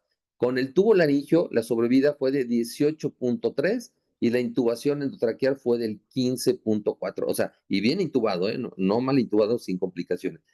¿Por qué? Porque además la aplicación del tubo laringio es rapidísima y es más tardada la intubación con más riesgos, entonces la sobrevida es mejor. Así que si me dicen, es que, como en mis tiempos, el paramédico abría su super botiquín y traía sus cánulas a las 7, 7:30, a las 8, su laringo, había unos hasta desechables verdes con pilas y fibra óptica en esos tiempos, y decías, la verdad es que en la actualidad no le veo mucha ventaja, no la hay, ni por bibliografía tampoco. La siguiente. Entonces, tiempo transcurrido, vean, desde la llegada del servicio, que llegan ustedes al lugar, primer intento en la vía aérea fue casi 2,5 minutos menor con el tubo laringio King que la intubación endotraqueal. O sea, en lo que preparas para intubar y sacas y pruebas el globo y lo pones, le pones la guía, prendes tu laringo, le pones la hoja, 2,5 minutos antes ya los tiene. Y 2,5 minutos de alguien con hipoxia es muy grave. Así que también por tiempo, el supraglótico, en este caso de los estudios sobre tubo laringio, es la primera opción que tenemos. ¿La que sigue? Aquí tenemos dos supraglóticos que son así como que los más importantes, el tubo laringio con 7 tamaños diferentes, la mascarilla laringia con 5, algunos laboratorios hasta 6 tamaños. Tenemos desde recién nacido, tubos laringios o mascarillas, se escogen por peso. En caso de paciente de obesidad mórbida que pasa a 200 kilos, pues sacamos el peso ideal y en eso, pues ese adulto va a acabar como un 3, un 4, máximo un 5, pero bueno, por peso ideal o por peso calculado en el paciente que nos obesidad mórbida, se calculan estos dispositivos y se colocan. En ambos tenemos desechables y tenemos reutilizables de los dos, tanto mascarillas laringias. la que ven de este lado es una reutilizable, vean el color, tienen las uniones reforzadas, etcétera. Y del tubo laringio, que es la primera generación que están viendo ahí al lado. Es más, esta que ven a un lado es la segunda generación, porque vean cómo la punta está descubierta. O sea, el tubo laringio ya hay hasta una segunda generación. ¿La que sigue? Aquí tenemos, vean, la aplicación promedio del tubo es de 8 a 28 segundos, está colocado. Se saca, por el peso se calcula, se desinfla, se pone gel lubricante, se abre la boca, se introduce, ahí tiene 3 marcas, se deja más o menos en la del medio, los dientes, se infla con una sola jeringa, inflo los 2 balones, que son balones de baja presión, alto volumen, pero baja presión, a 60 centímetros de agua, idealmente con un manómetro, que ya hay manuales, hay digitales, y si no, pues con la jeringa, pero lo ideal es obviamente medir a 60 centímetros de agua, porque cuando llegamos a 73 centímetros de agua de presión, ahí se compromete la circulación en faringe y en los vasos, ¿no? Pero si la dejamos a 60, 4 horas puede tener este dispositivo sin ningún problema. Ya sea que lo ponga en el lugar o ponga una cánula oro, lo subo a mi ambulancia y en el traslado cambio, intercambio. Cuando llega, lo fijo como un tubo traqueal en línea media y entrego a mi paciente con el tubo laringio. Y les voy a decir una cosa, si viene en paro, yo como urgenciólogo no llego y le saco el tubo y lo voy a intubar, no. Llego, veo que está bien colocado y seguimos dando RCP asincrónica porque es un dispositivo avanzado de vía aérea y no me pongo creativo en sacárselo, ¿verdad? Porque ha pasado, yo sí lo intubo, ay, está bien difícil la vía aérea, ya no pudimos, ¿no? No, ¿y a qué terminó? Si sale del paro, sí se tiene que intubar por reanimación inmediatamente la vía aérea avanzada, ahí se tiene que intubar. Pero fuera de eso, excelente. Las complicaciones son mínimas, dolor faríngeo, disfonía, disfagia, ¿no? Pero realmente no se compara con una lesión de glotis, un aumento de presión intracerebral, etcétera. ¿La que sigue? Y aquí ven 7 tamaños de tubo laringio. Aquí tenemos su jeringa para que el tubo te dice cuántos mililitros a cada uno. Por ejemplo, el 4 va a ser 80 mililitros. Trae su jeringota ahí para que no tengas que estarle poniendo jeringuitas de A5 y llevar la cuenta. Pero lo ideal es usar el manómetro para que te mida los centímetros en agua. Ahí viene centímetros en agua, ¿no? Por la presión que se mide. El siguiente. Y ahí es donde queda el tubo laringio. El esófago queda ocluido y decíamos ahora la nueva generación de tubo laringio tiene abierta la punta porque tú puedes meter después una sonda nasogástrica y esa va al estómago, aspiras, sacas todo el líquido, todo lo que se pueda y disminuye el riesgo de que pase el globo y se vaya a la vía aérea. O sea, todavía esta segunda generación, pues la verdad es que es más segura. Ahora un tubo laringio desechable costará promedio 450, 500 pesos. La mascarilla laringe desechable puede ser 50, 100 pesos más barata. Ahorita vamos a hablar un poquito de ella, pero son dispositivos accesibles. También el tubo traqueal tiene su costo, ¿no? Entonces, la verdad es que veo la mejor opción. Esta mascarilla laringia, también muy fácil de colocar, la que sigue. También sin laringo, sin tener que mover el cuello. Con que abra centímetro y medio la boca, va a pasar el dispositivo. Se desinfla, se lubrica la parte posterior, se corrobora que no viene rota, digamos, y se corre sobre el paladar, se empuja hasta donde haya resistencia, que entró la mascarilla, la punta al esófago, se detiene y se insufla y ya se empieza a ventilar el paciente, sin suspender incluso la RCP. Muchas veces para la intubada, si pedimos que me paren la RCP y me dan 10 segundos para hacer el intento de intubación. En este caso, no tengo que ni suspender las maniobras. Es otra gran ventaja de un supraglótico. Entonces ahí vemos los tamaños de todos. De mascarillas laringes hay muchísimos tipos. Está aquí la Procil, tenemos la tipo Cobra. Ahorita vamos a ver la Supreme más adelante. La Fast Track donde puedo intubar a través de tubos especiales que son reutilizables hasta en 5 o 10 ocasiones. La iGel que ya no lleva aire a presión. Entonces vean un chorro de tamaños, de posibilidades. La que sigue. Aquí vemos más mascarillas laringias. Aquí tenemos la Supreme. Fíjense que esta Supreme, que esta mascarilla laringia tipo Supreme, tiene un orificio en la punta para también meter una sonda nasogástrica y aspirar a través de ella y evitar que regrese vómito y se vaya a la vía respiratoria. Entonces, esta es la recomendada, por ejemplo, por el libro de urgencias, nuestro tratado de urgencias, el Rosen, que es un tratado impresionante de urgencias, y es la que sugiere para el servicio de urgencias cuando la vía aérea es difícil. Utiliza mascarilla laringe tipo Fast Track Supreme, perdón, Supreme. Si puedo tener la Fast Track para intubar a través de esa, bueno, qué padre, ¿no? y hay hasta una C-Track con cámara de video y todo, que es esta, la Fast Track, pero ahora en esta edición nueva del Rosen dice la Supreme. Así que hay desechables, hay reutilizables. La siguiente. Si aquí vemos más, otras mascarillas se llaman el Q, que pueden usar los tubos que usamos normalmente, que tampoco quiero que lo traten de hacer en la ambulancia. Llego al hospital y entonces se tratará de intubar. Esta que se llama Vasca más, digo a los alumnos como vomitada, pero con B grande, para que no se confundan, no se les olvide.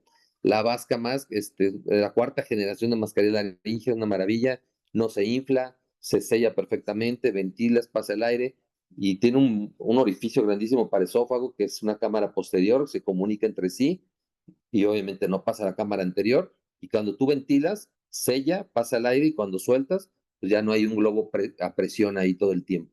Entonces, una muy buena opción. Ya tenemos una cama con cámara de video, la Total Track o la C-Track que se ve ahí. Y entonces la intubación es a través de esa, pero estás viendo el video. Ya es detenerse y hacerlo ahí, ¿no? Pero vean todas las opciones que hay antes de empezar en tengo que intubarlo porque así me van a felicitar, hasta miedo me puede dar, ¿no? El BB-Track, un dispositivo en forma de hoja de laringo, donde viene, se monta el tubo y por medio de lo conectas a tu celular por un adaptador o a tu iPad, etcétera, y ves la laringoscopía directamente ahí, ¿no? O videolaringoscopios. Sin embargo, yo me quedaría con el tubo laringio o mascarilla laringia para nivel prehospitalario avanzado y para el servicio de urgencias cuando prevé una vía difícil. Las escalas que tenemos 332, la Malampati, la Cormac Lane, todas esas que revisamos en el diplomado que sí tenemos que hablarles del tema, pero que conozcan la técnica y qué tienen que evaluar, qué dientes prominentes, movilidad del cuello, 3 dedos para que abra la boca, 3 dedos acá, dos de yoides, etcétera. Todas esas escalas, la verdad es que no las hacemos y queremos intubar y viene más complicación. Ujú. Así es, así es. Y bueno, nos vamos con la última clave que queríamos compartir. Y bueno, algo que por aquí pusieron es una frase clásica, ¿no? Que la ignorancia nos hace valientes. Y yo creo que en este tema de ser paramédico avanzado, voy a decirles que los paramédicos avanzados mejores que conocemos son los que más los que menos se muestran y los que más se preocupan, que dicen, no, espérate, esto no, es que, porque aquel que siente que la sabe, el que sí, claro, yo, a ver, yo le sé todo, ahí es donde tenemos mayores problemas, ¿no? Ahorita que platicabas sobre los dispositivos avanzados de vía aérea y poder conocer todos estos dispositivos y cómo se utilizan cuando lo vemos en el diplomado, se ve cada uno de estos y qué ventajas y desventajas tiene, ¿no? Y cuando hablamos, también se habla de intubación en avanzado, te das cuenta de todo lo que tienes que tener listo para poder, si acaso, pensar en una intubación. Entonces se convierte en que cuando ves a alguien intubando en prehospital, dices, oye, oh, ya no es que valiente, o oh, wow, como decías, ¿no? Trae incluso hasta traíamos un botiquín de vía aérea nada más, donde traías Mm. todo, ¿no? Y ahora en realidad es como, ay, no, no, no, yo con que traigas una mascarilla laringia, con eso se lo pones y listo, ¿no? No necesitamos más. Entonces, vamos a hablar un poquito en esta tercera clave del liderazgo del paciente clínico con el paciente clínico y decíamos, un paramédico avanzado actúa con criterio, no con miedo. Y yo diría, el criterio se va a generar con el conocimiento. Mientras más conocimiento tenemos, más criterio. No vamos a poder sospechar, como hablabas, por ejemplo, del síncope. Es que se desmayó pero ya despertó. Y yo llego como paramédico y digo, oiga, ¿le duele algo? ¿Le falta el aire? No, no, no, no, todo bien. Le tomo signos vitales. No, todo bien. Incluso tal vez le hago la escala de News y sale en 1, en 2, y dices, nah, pues dijeron que más de 7 era cuando ya me tenía que preocupar. Entonces, 2 pero cuando conoces el síncope y has tomado una capacitación y dices, espera, no, no, no, la edad, los factores de riesgo que tiene, esto puede ser un síndrome coronario y no lo puedo descartar con la clínica. Y el hecho de que no le duela no es garantía. Entonces, parte del actuar con criterio requiere de conocimiento y eso es algo que solo vamos a adquirir capacitándonos. Nosotros, la clave es lograr que nuestros alumnos trabajen como un verdadero equipo a pesar de la resistencia del sistema, a pesar de que los médicos, los paramédicos, las enfermeras somos como enemigos, dicen, no, es que no me puedo llevar bien porque es médico, es que yo no me llevo bien con los médicos porque yo soy paramédico. Y yo digo, "Ah, pero trabajamos con el mismo paciente, estamos con el mismo paciente y no crean que esto queda entre médicos y paramédicos. Cuando estamos adentro de medicina, es el de urgencias contra el cirujano, el de cirujano contra el de medicina interna, el de interna contra el de, o sea, es como no nos entendemos y entonces nos peleamos y eso va en decremento del paciente. Entonces, hemos logrado, no tratamos, hemos logrado, ya llevamos muchos años en la capacitación, ya más de, justo hoy hacíamos los números y decimos más de 20 años capacitando y hemos logrado que se formen equipos de trabajo en conjunto en donde el paramédico respeta y honra el trabajo del médico y el médico y la enfermera respetan y honran el trabajo del paramédico y se puede hacer. El paramédico no sabe atender al paciente clínicamente enfermo, es un mito, no es cierto. Como soy paramédico, solo atiendo el trauma, ¿no? Nada más. O otro de los mitos es, me van a regañar si yo le hago algo. Si yo lo atiendo, vas a ver que me van a regañar. No es cierto. Entonces, estos egos malentendidos se pueden, se pueden manejar de una forma distinta. Actuar sin estas indicaciones médicas nos ha generado a veces como duda, de decir, híjole, pero puedo intervenir, puedo hacer, y claro que es posible siempre y cuando nosotros nos mantengamos, como decía, en un respeto mutuo. Este ego del que hablábamos ahorita, ¿no? Que comentaba alguien, no es un error creer que yo por ser paramédico soy el único que las puedo todas y los médicos, he escuchado a muchos de mis colegas paramédicos que dicen, es que los médicos son unos tarados, son unos inútiles, no saben, y con otras palabras, ¿no? Y yo también emití esos juicios hasta que me hice doctora, ¿no? Y escucho a mis compañeros médicos que dicen, es que los paramédicos, ay, no, nada más los veo entrar y digo, guácala, qué horror, no, no quiero saber nada de ti. Y entonces, o vienen y nada más me avientan al paciente, no saben nada, y tampoco es así, ¿no? Y con la enfermera igual. Entonces, este respeto mutuo es fundamental y es algo que inculcamos nosotros en la formación avanzada, el poder entender cuáles son los roles de ambos. Algo que mencionaba el doctor hace un momento, decía, la escala de news, pues bueno, tenemos esta news básica, pero tenemos esta escala donde ya trae más datos, donde ya podrían venir datos más específicos de hospital, pero si tú te dedicas a prehospital, eh, y haces traslados, también a veces te piden, oye, este paciente, quiero que lo lleves de este hospital a este hospital. ¿Y qué hacíamos nosotros? Llegábamos y cerrábamos todo, cierras todo, lo pones al paciente y ahí van las aminas, ahí va la sedación, ahí va todo, ¿no? Todo le cierras a todo, lo bajamos y vámonos. En cambio, cuando estás capacitado, ya no va a ser de, sí, pásenme sus estudios, pásenme el expediente, vámonos. No, no, va a ser, a ver, espérenme, déjeme leer de quién estamos hablando. Denme los signos vitales actuales. A ver, señorita enfermera, por favor, denme los signos vitales en este momento y en este momento le saco una escala de News. Y si tú tienes una escala de News más de 7, yo te diría, no te lo traslades a menos que vaya un médico responsable del paciente. Y si lo vas a trasladar tú porque dices, bueno, es que me pagan, ¿no? Cuando trabajamos en ambulancias privadas, que también trabajamos ahí, pues era de, me pagaron el traslado, así que o lo subo o lo subo. Y yo les digo, no, no, no significa que lo subo o lo subo. Necesito un médico. Entonces necesito un médico que lo acompañe o si lo voy a llevar, voy a dar el informe de que el paciente está grave, de que tiene una escala de riesgo que lo debería demandar a una terapia intensiva. Lo voy a subir a una ambulancia en vez de pasarlo a una terapia intensiva. Quiero que esté consciente del riesgo que tengo. Y esta es una comunicación clara. El conocer mis límites habla de eso, de poder decir, yo traigo una ambulancia básica y quieres que traslade a un paciente con sepsis, que tiene aminas, que tiene PVC, está bajísima, que no ha orinado, y entonces tú tienes ya datos con el conocimiento para poder determinar, ¿me lo llevo o no?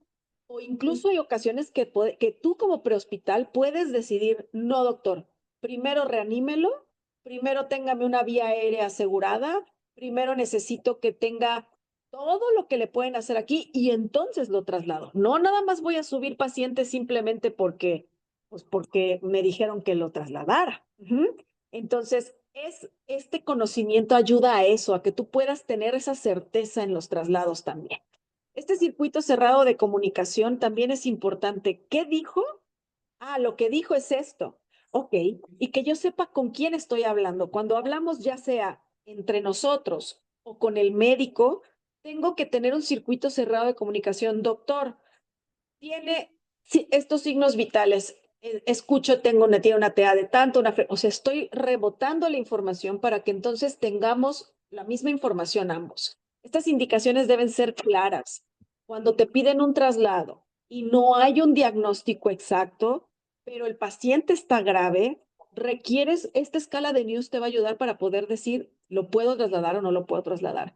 Y en las indicaciones poder determinar, doctor, cuál solución vamos a mantener abierta, qué necesita y que el médico pueda acompañarte y decir, mira, estas son las aminas, no las cierres, este es el antibiótico, ciérralo, no urge que vaya pasando el antibiótico, esto, o sea, que tú tengas esta es una solución permeable, esta es una solución y que tú puedas tener La claridad. insulina. Exacto, tiene infusión de insulina y a veces nosotros no nos avisan como prehospital y traes en una solución insulina y tú llegas y dices, ay, se le tapó la venoclisis, le voy a destapar con este, ¿no? Y entonces le destapas la insulina y le pasaste un bolo de insulina y ahora tienes un paciente con hipoglucemia. Entonces, O le cerraste, ¿no? Y ya tienes o le cetoacidosis cuando cerraste. llegas otra vez, ¿no? Entonces, esta comunicación para los paramédicos avanzados es medular. Vas a poder tener, cuando tienes el conocimiento, vas a poder hacer las preguntas correctas y tener la tranquilidad de que te estás llevando de forma adecuada al paciente. Y bueno, siempre para evitar estas complicaciones. ¿Cómo me puedo comunicar con claridad? Esto hablamos de si me puedo comunicar con el médico sería lo ideal. Y esto habla mucho de los problemas que tenemos en nuestra medicina prehospitalaria. Pero específicamente el prehospital puede indicar medicamentos o puede utilizar medicamentos, sí. Esta es una práctica, la práctica de prehospital está regida por leyes estatales. Entonces, cada estado, porque aquí veo que tenemos gente de Veracruz, del Estado de México, Ciudad de México, de Hidalgo, entonces, cada estado tiene una norma distinta. Esto sería lo primero que te diría. Habla y verifica en qué estado estás y cuál es la regulación. Aún así, la norma oficial mexicana que nos regula a todos en México establece que sí podemos aplicar medicamentos siempre y cuando esté bajo protocolos y capacitación certificada. ¿Qué quiere decir? Que si tú justificas el medicamento, vas a poder aplicarlo. Y esto se relaciona con la comunicación que puedes tener con el médico que está en la base o en la central de emergencias. Esto sería lo ideal, que tú tengas el conocimiento y puedas decir, doctor, tengo un paciente que tiene broncoespasmo severo, tengo aquí salbutamol, puedo iniciar la nebulización en el traslado y que el médico te la autorizara. Eso sería lo ideal. Pero si no tengo comunicación con el médico y yo conozco los fármacos que sí puedo utilizar, nadie va a poder decirte por qué le pusiste salbutamol, porque tú conoces las indicaciones, la dosis, lo pusiste adecuadamente, conoces los protocolos de intervención de ese diagnóstico y lo estás haciendo adecuadamente. Hay que saber cómo funcionan los fármacos definitivo. Hay quienes ocupan fármacos y basados en la ignorancia, ¿no? De que, sí, yo vi que le puso, yo he visto que a todos le ponen metamisol para el dolor y entonces, pues le pongo metamisol, sí, pero es que puede causar hipotensión y no es el fármaco de analgésico de primera elección. Entonces, poder conocer los fármacos es importante. En el diplomado de prehospital avanzado, llevan los fármacos o se habla de los fármacos de acuerdo a las patologías que vamos viendo. Cada patología vas a escuchar cuáles son los fármacos que podrías valorar el uso y la intervención. Pero también está el curso de farmacología para prehospital y ahí específicamente hablamos de fármacos. Ese sí es un curso, el otro es un Fármacos. diplomado. Ujú. Así, curso de fármacos en reanimación, son más de 17 fármacos, indicaciones, contraindicaciones, precauciones, dosis, adultos, pediátricos, cómo hacer infusiones. También está interesante si les interesa Claro. hacerlo. Siempre, dice aquí, si me capacito en manejo avanzado prehospitalario con claridad en evaluación inicial, entonces podré dar una atención adecuada al paciente clínico en ambulancia sin miedo al error. Lo que queremos es que tú te sientas tranquilo de que lo que estás haciendo está bien, de que al que estás trasladando es correcto, de que tienes las herramientas para entregar al paciente, que a veces eso es algo que nos genera más angustia incluso que ir por el paciente. Decías, ay, no, el doctor fulanito es un XY y nos trata mal y nos dice, no, yo voy a tener las herramientas para decir, no vengo a discutir, el paciente tiene una escala tal, tiene un diagnóstico tal, tiene estos datos y por eso lo estoy trasladando. Usted no quiere recibirlo, como decía el doctor, no lo quiere recibir, fírmeme en mi hojita que no lo recibe y hable usted con el familiar y explíquele por qué no se va a quedar. Pero yo tengo los criterios para poder trasladarlo de forma adecuada y no tengo miedo a que me vayan a recibir al paciente o no. Dice por aquí una frase de Albert Einstein, me gusta, la locura es hacer la misma cosa una y otra vez esperando obtener resultados diferentes. Sería, o sea, una locura seguir haciendo lo mismo. Tenemos aquí tres opciones. Yo les pongo aquí las tres opciones de las que me gusta hablar. Quedarte igual que como estabas antes de esta clase, de este webinar o masterclass, no hay forma, porque hoy te has dado cuenta de que hay algunas cosas que muy probablemente dices, estoy consciente y no tengo las habilidades. Ya no puedes estar acá, porque el hecho de que te hayas quedado aquí, yo veo que aquí estuvimos y somos los mismos del principio, si acaso cinco salen y entran, yo creo que su internet no coopera, pero en general aquí estamos, aquí estás en esta charla, sabes que hay información que quieres tener, hay cosas que te gustaría tener la habilidad. Entonces, esa sería la primera opción. Puedes tener una segunda opción y es que tú mismo o tú misma busques cambiar esta conciencia de no saber a una conciencia con la habilidad y saber qué hacer. ¿Cómo? Hay que estudiar. El problema es que hacerlo solo muchas veces es difícil. Es muy complicado hacerlo solo. La verdad es que elegir dónde leer, qué leer, a quién le preguntas, que un profesor con el que tengas la confianza, que además sepas que sabe, que ya lo ha aplicado, porque a veces le puedes preguntar a un doctor y el doctor no sabe de prehospital, como decíamos al principio, o le puedo preguntar a un colega que es paramédico, pero no tengo la certeza de que esté capacitado y que me pueda dar la información. Entonces, ¿puedes hacerlo tú solo? Sí, ahí está. La invitación es hazlo. Y la tercera forma es poderte dar la bienvenida a FEM. Aquí ahorita vamos a platicarte un poquito de la información sobre este diplomado. Puedes tomar esta información y unirte a nosotros, a esta comunidad, más de 20 años dando estas formaciones de urgencias.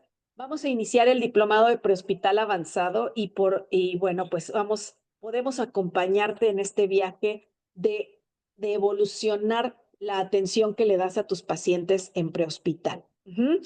¿Ha habido muchas personas que tomaron esta decisión? Sí, hay muchos que han tomado este diplomado. Por aquí hay gente que ya lo tomó, que nos han puesto ahí, así yo lo tomé, yo ya había escuchado esto porque el doctor Magallón ya me lo había dicho y ya lo tengo en mi radar.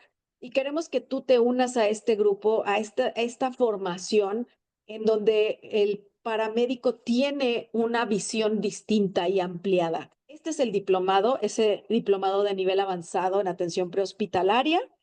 Este diplomado está avalado por la Universidad Autónoma del Estado de Morelos en la Facultad de Medicina y bueno, de la mano con el colegio AFEM, que somos nosotros.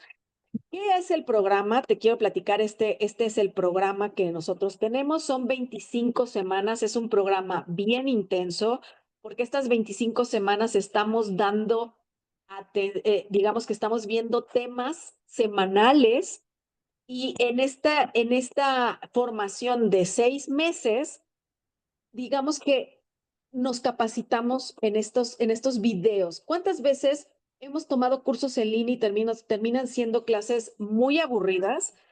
Quiero que por aquí, creo que ya no lo abrí, pero bueno, ahorita les abro la página para que la conozcan. Pero estos son los temas que vemos.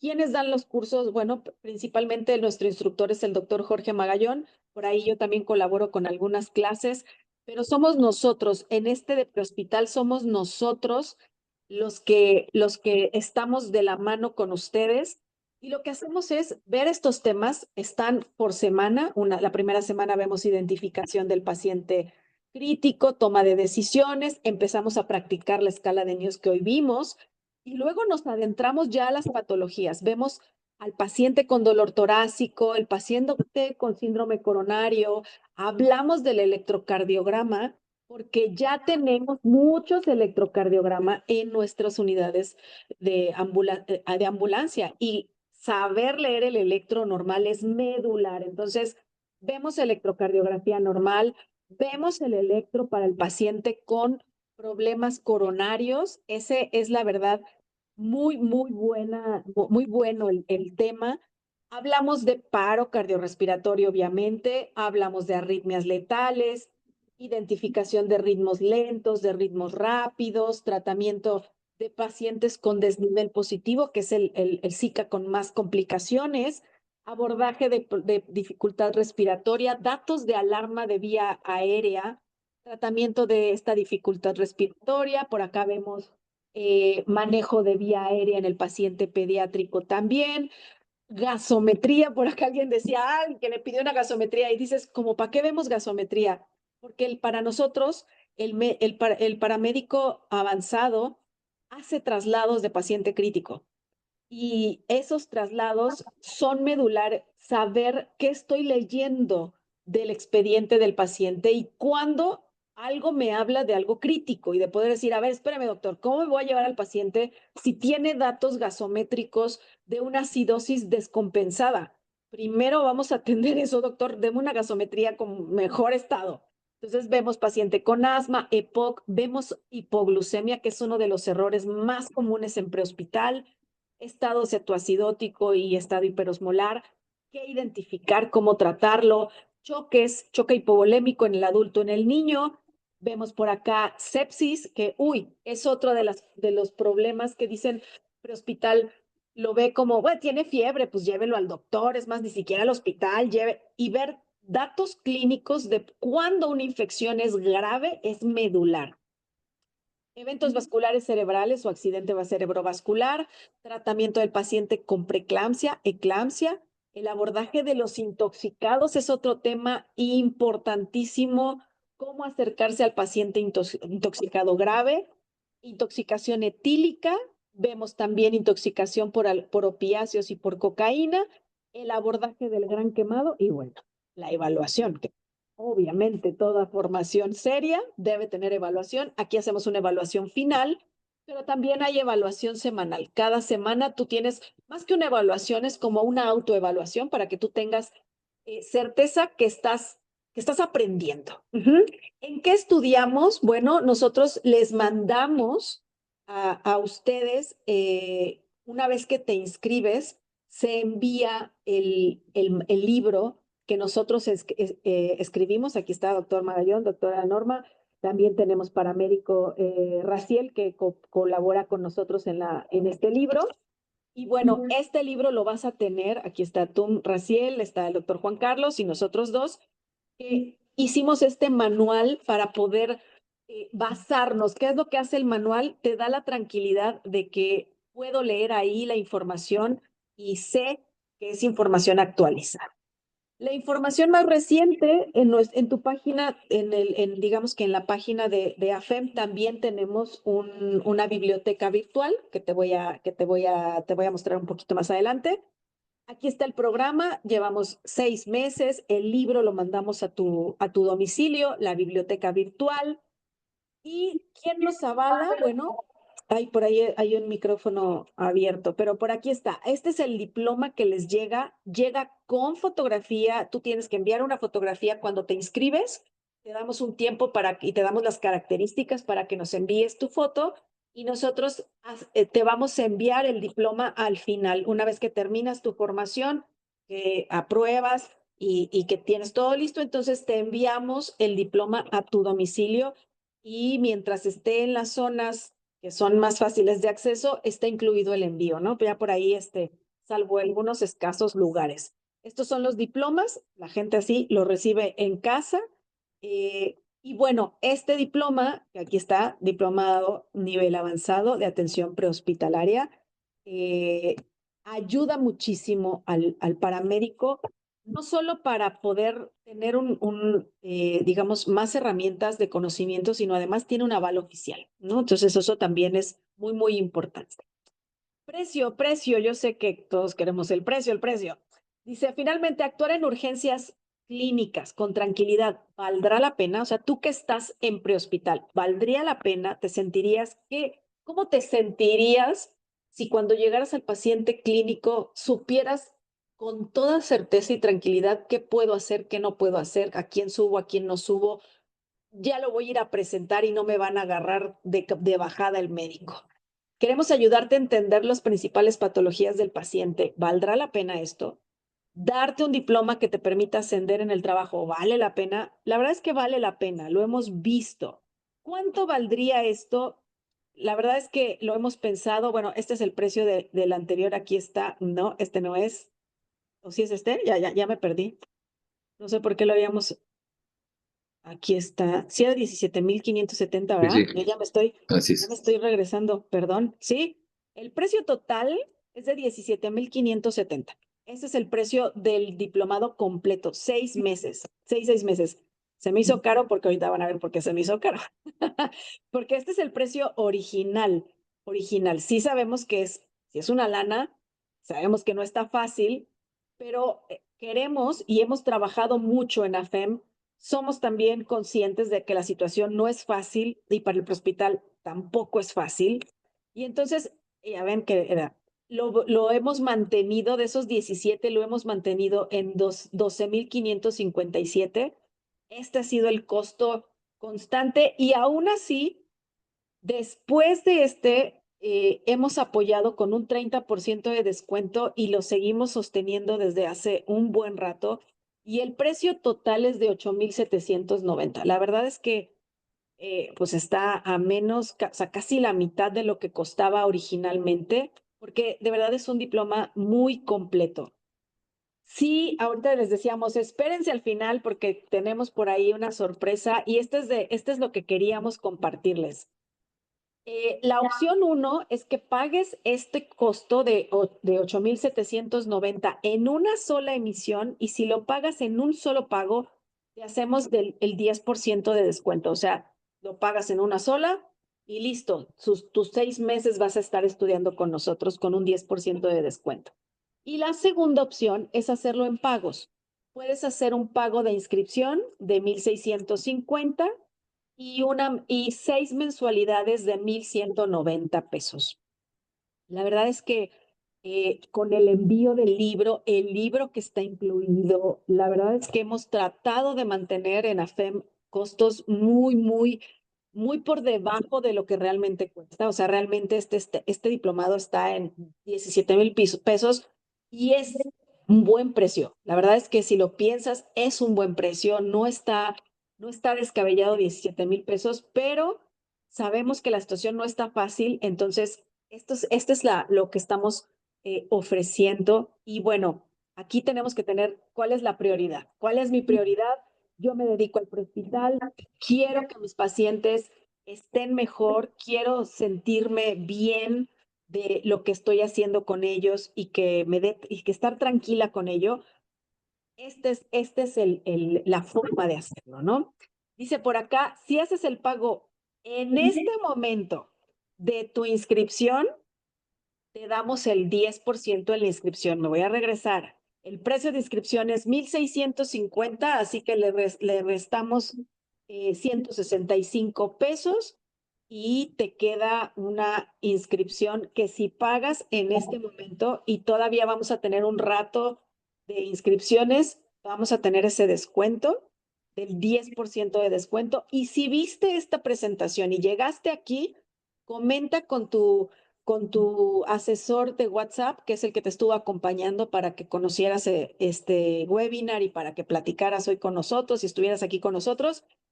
Pregúntale cuál es el descuento y qué te puede ofrecer. Yo te diría, es un muy buen costo, es un costo justo. La verdad es que sí, es un curso y es un diplomado que vas a disfrutar mucho. Si es un libro físico, así como lo viste en el video, así te llega. Así como viste el libro en el video, así te llega. Entonces, pues aquí está. Estos son, el dinero no es para guardarse, el dinero es para invertirse. Créeme que si tú inviertes en tu capacitación y te conviertes en un paramédico con un diplomado en como prehospital avanzado, vas a poder a, a, a asistir a servicios con mucha más complejidad y hacer traslados mucho más complejos que requieren en muchas ocasiones los pacientes. El dinero siempre regresa, se multiplica, el tiempo no. Este es el momento y hoy es tu festejo, así que habla con tu asesor porque estamos por ahí haciendo una sorpresa que quisiera que pudieras conocer con tu asesor de WhatsApp, ¿ok? La escasez, yo sé que a veces es que está complicado y qué tal que no puedo. Siempre estamos para acompañarte. Si por algo te interesa, lo leíste, lo escuchaste y dices, sí me interesa, no me alcanza, habla con tu asesor. Tenemos incluso, hay quienes dicen, no me alcanza ahorita, pero yo voy a apartarlo y en cuanto termine de pagar mi inscripción, ya me meto, pero ya sé que estoy metiéndole porque quiero capacitarme, porque quiero estar con ustedes. Créanme que se disfruta muchísimo esta capacitación. Entonces, les vamos a mandar en el grupo de WhatsApp la liga para inscripciones. Eh, Voy a abrir, aquí está el teléfono, quiero que le tomes pantalla, que te lo lleves. Este es el teléfono de nuestra oficina en horarios de oficina, el 777-310-1335. Y nuestra página donde tenemos toda la oferta educativa está en www.afem.com.mx. Entonces, para los que están nuevamente nos hacemos un resumen de lo que nos llevamos con esto. Es el programa de capacitación con evaluaciones, con tu biblioteca virtual, con asesoría por chat. Siempre tienes a tu profesor puedes hacer con él foros y contestar todas tus dudas. Tu libro, que ya viste el video, son 700 páginas de intervenciones, también trae las de enfermería y las de prehospital, o sea, viene muy completo por lo que hemos hablado. Queremos que todos tengamos la misma información. Es el mismo libro que ocupan médicos, enfermeras y paramédicos para sus diplomados en AFEM. El médico que toma el diplomado de temas selectos de urgencias de medicina ocupa el mismo libro que la enfermera y que tú. Ese es nuestro principio. Todos tenemos que estar en el mismo lugar. Y si nos entendemos entre todos, entonces hay mayor, pues sí, mejor servicio le vamos a dar a nuestros pacientes. Y bueno, el diploma llega en físico. Ya viste a nuestros graduados que traen su diploma en la mano. Llega en físico a tu casa. ¿Ok? Entonces, voy a dejar, por aquí nos vamos a despedir de la grabación. Te voy a dejar que si tienes alguna duda, una vez que termines de ver este video, para los que no nos vieron en vivo, pregúntale a tu asesor cualquier duda de formas de inscripción, de cómo te unes a nuestra comunidad, y nos va a dar un gusto enorme tenerte como alumno en el Colegio AFEM. ¿Algo más, doctor? No, bueno, especificarles que siempre estamos atentos de ellos, si están entrando a ver sus videos, si tienen dudas, en todo momento están abiertos para preguntar y nosotros para contestar, para compartirnos casos ahí muy interesantes que nos ponen y también darnos nuestra orientación, nuestro punto de vista. Así que siempre van a estar cuidados durante este tiempo de que estén con nosotros. Bienvenidos a los que ya entraron. Excelente, por aquí estoy leyendo. Me preguntan quién es el asesor. Ahorita les vamos a poner en el grupo de WhatsApp, van a subir la información. Eh, para los que ya lo tomaron, ¿quién es otro? Esto nos pasa mucho, ¿eh? Muchos de nuestros exalumnos dicen, ya tomé y ahora puedo tomar otro. Sí, como exalumno, no dejas de ser exalumno nunca de AFEM. Entonces, si ya tomaste algo con nosotros, tienes descuentos en las otras formaciones que tenemos un montón de diplomados y cursos. Entonces, y también te damos BLS y ACLS en varias de las ciudades en la República Mexicana. Entonces, en cada uno de esos tienes descuento, ¿ok? Entonces, pregúntale a tu asesor. Si no tienes un asesor asignado, estás en el grupo de WhatsApp, ahí vamos a estar mandando información. Solo me falta el examen final. Qué padre, no sé, iPhone no se llama iPhone seguro, pero qué padre que ya estés en el examen final. Nos dice aquí, gracias por el servicio, por el conocimiento. Ya estudié el avanzado. ¿Se te puede hacer descuento en el de cuidados críticos? Claro que sí. Yo creo que una de las grandes evoluciones de este diplomado es que te tomas este y de ahí brincas a lo que a ti te gusta. Por ejemplo, hay prehospital que se dedica mucho a traslados, por ejemplo, de pacientes nefrópatas. ¿Por qué? Porque trabajan en una ambulancia de una unidad de hemodiálisis. Te tomas el de nefrología y tienes esta capacitación específica para los pacientes que tú ves. Entonces, hay de cardiología, de nefrología, etcétera. Entonces, vamos a tener, por ahí van a estar acompañándolas. Por aquí anda Miriam, Mariana, Carmen, Verónica, cualquiera de ellas cuatro va a estar contactando con ustedes. Seguro que, saludos desde Querétaro, nosotros aquí estamos también en Querétaro, saludos desde Querétaro. Saludos a todos. Voy a dejar de grabar. Nos despedimos de la grabación. Contacta eh, con tu equipo de asesores. ¿De acuerdo? Bueno, saludos y bye bye a los de la grabación.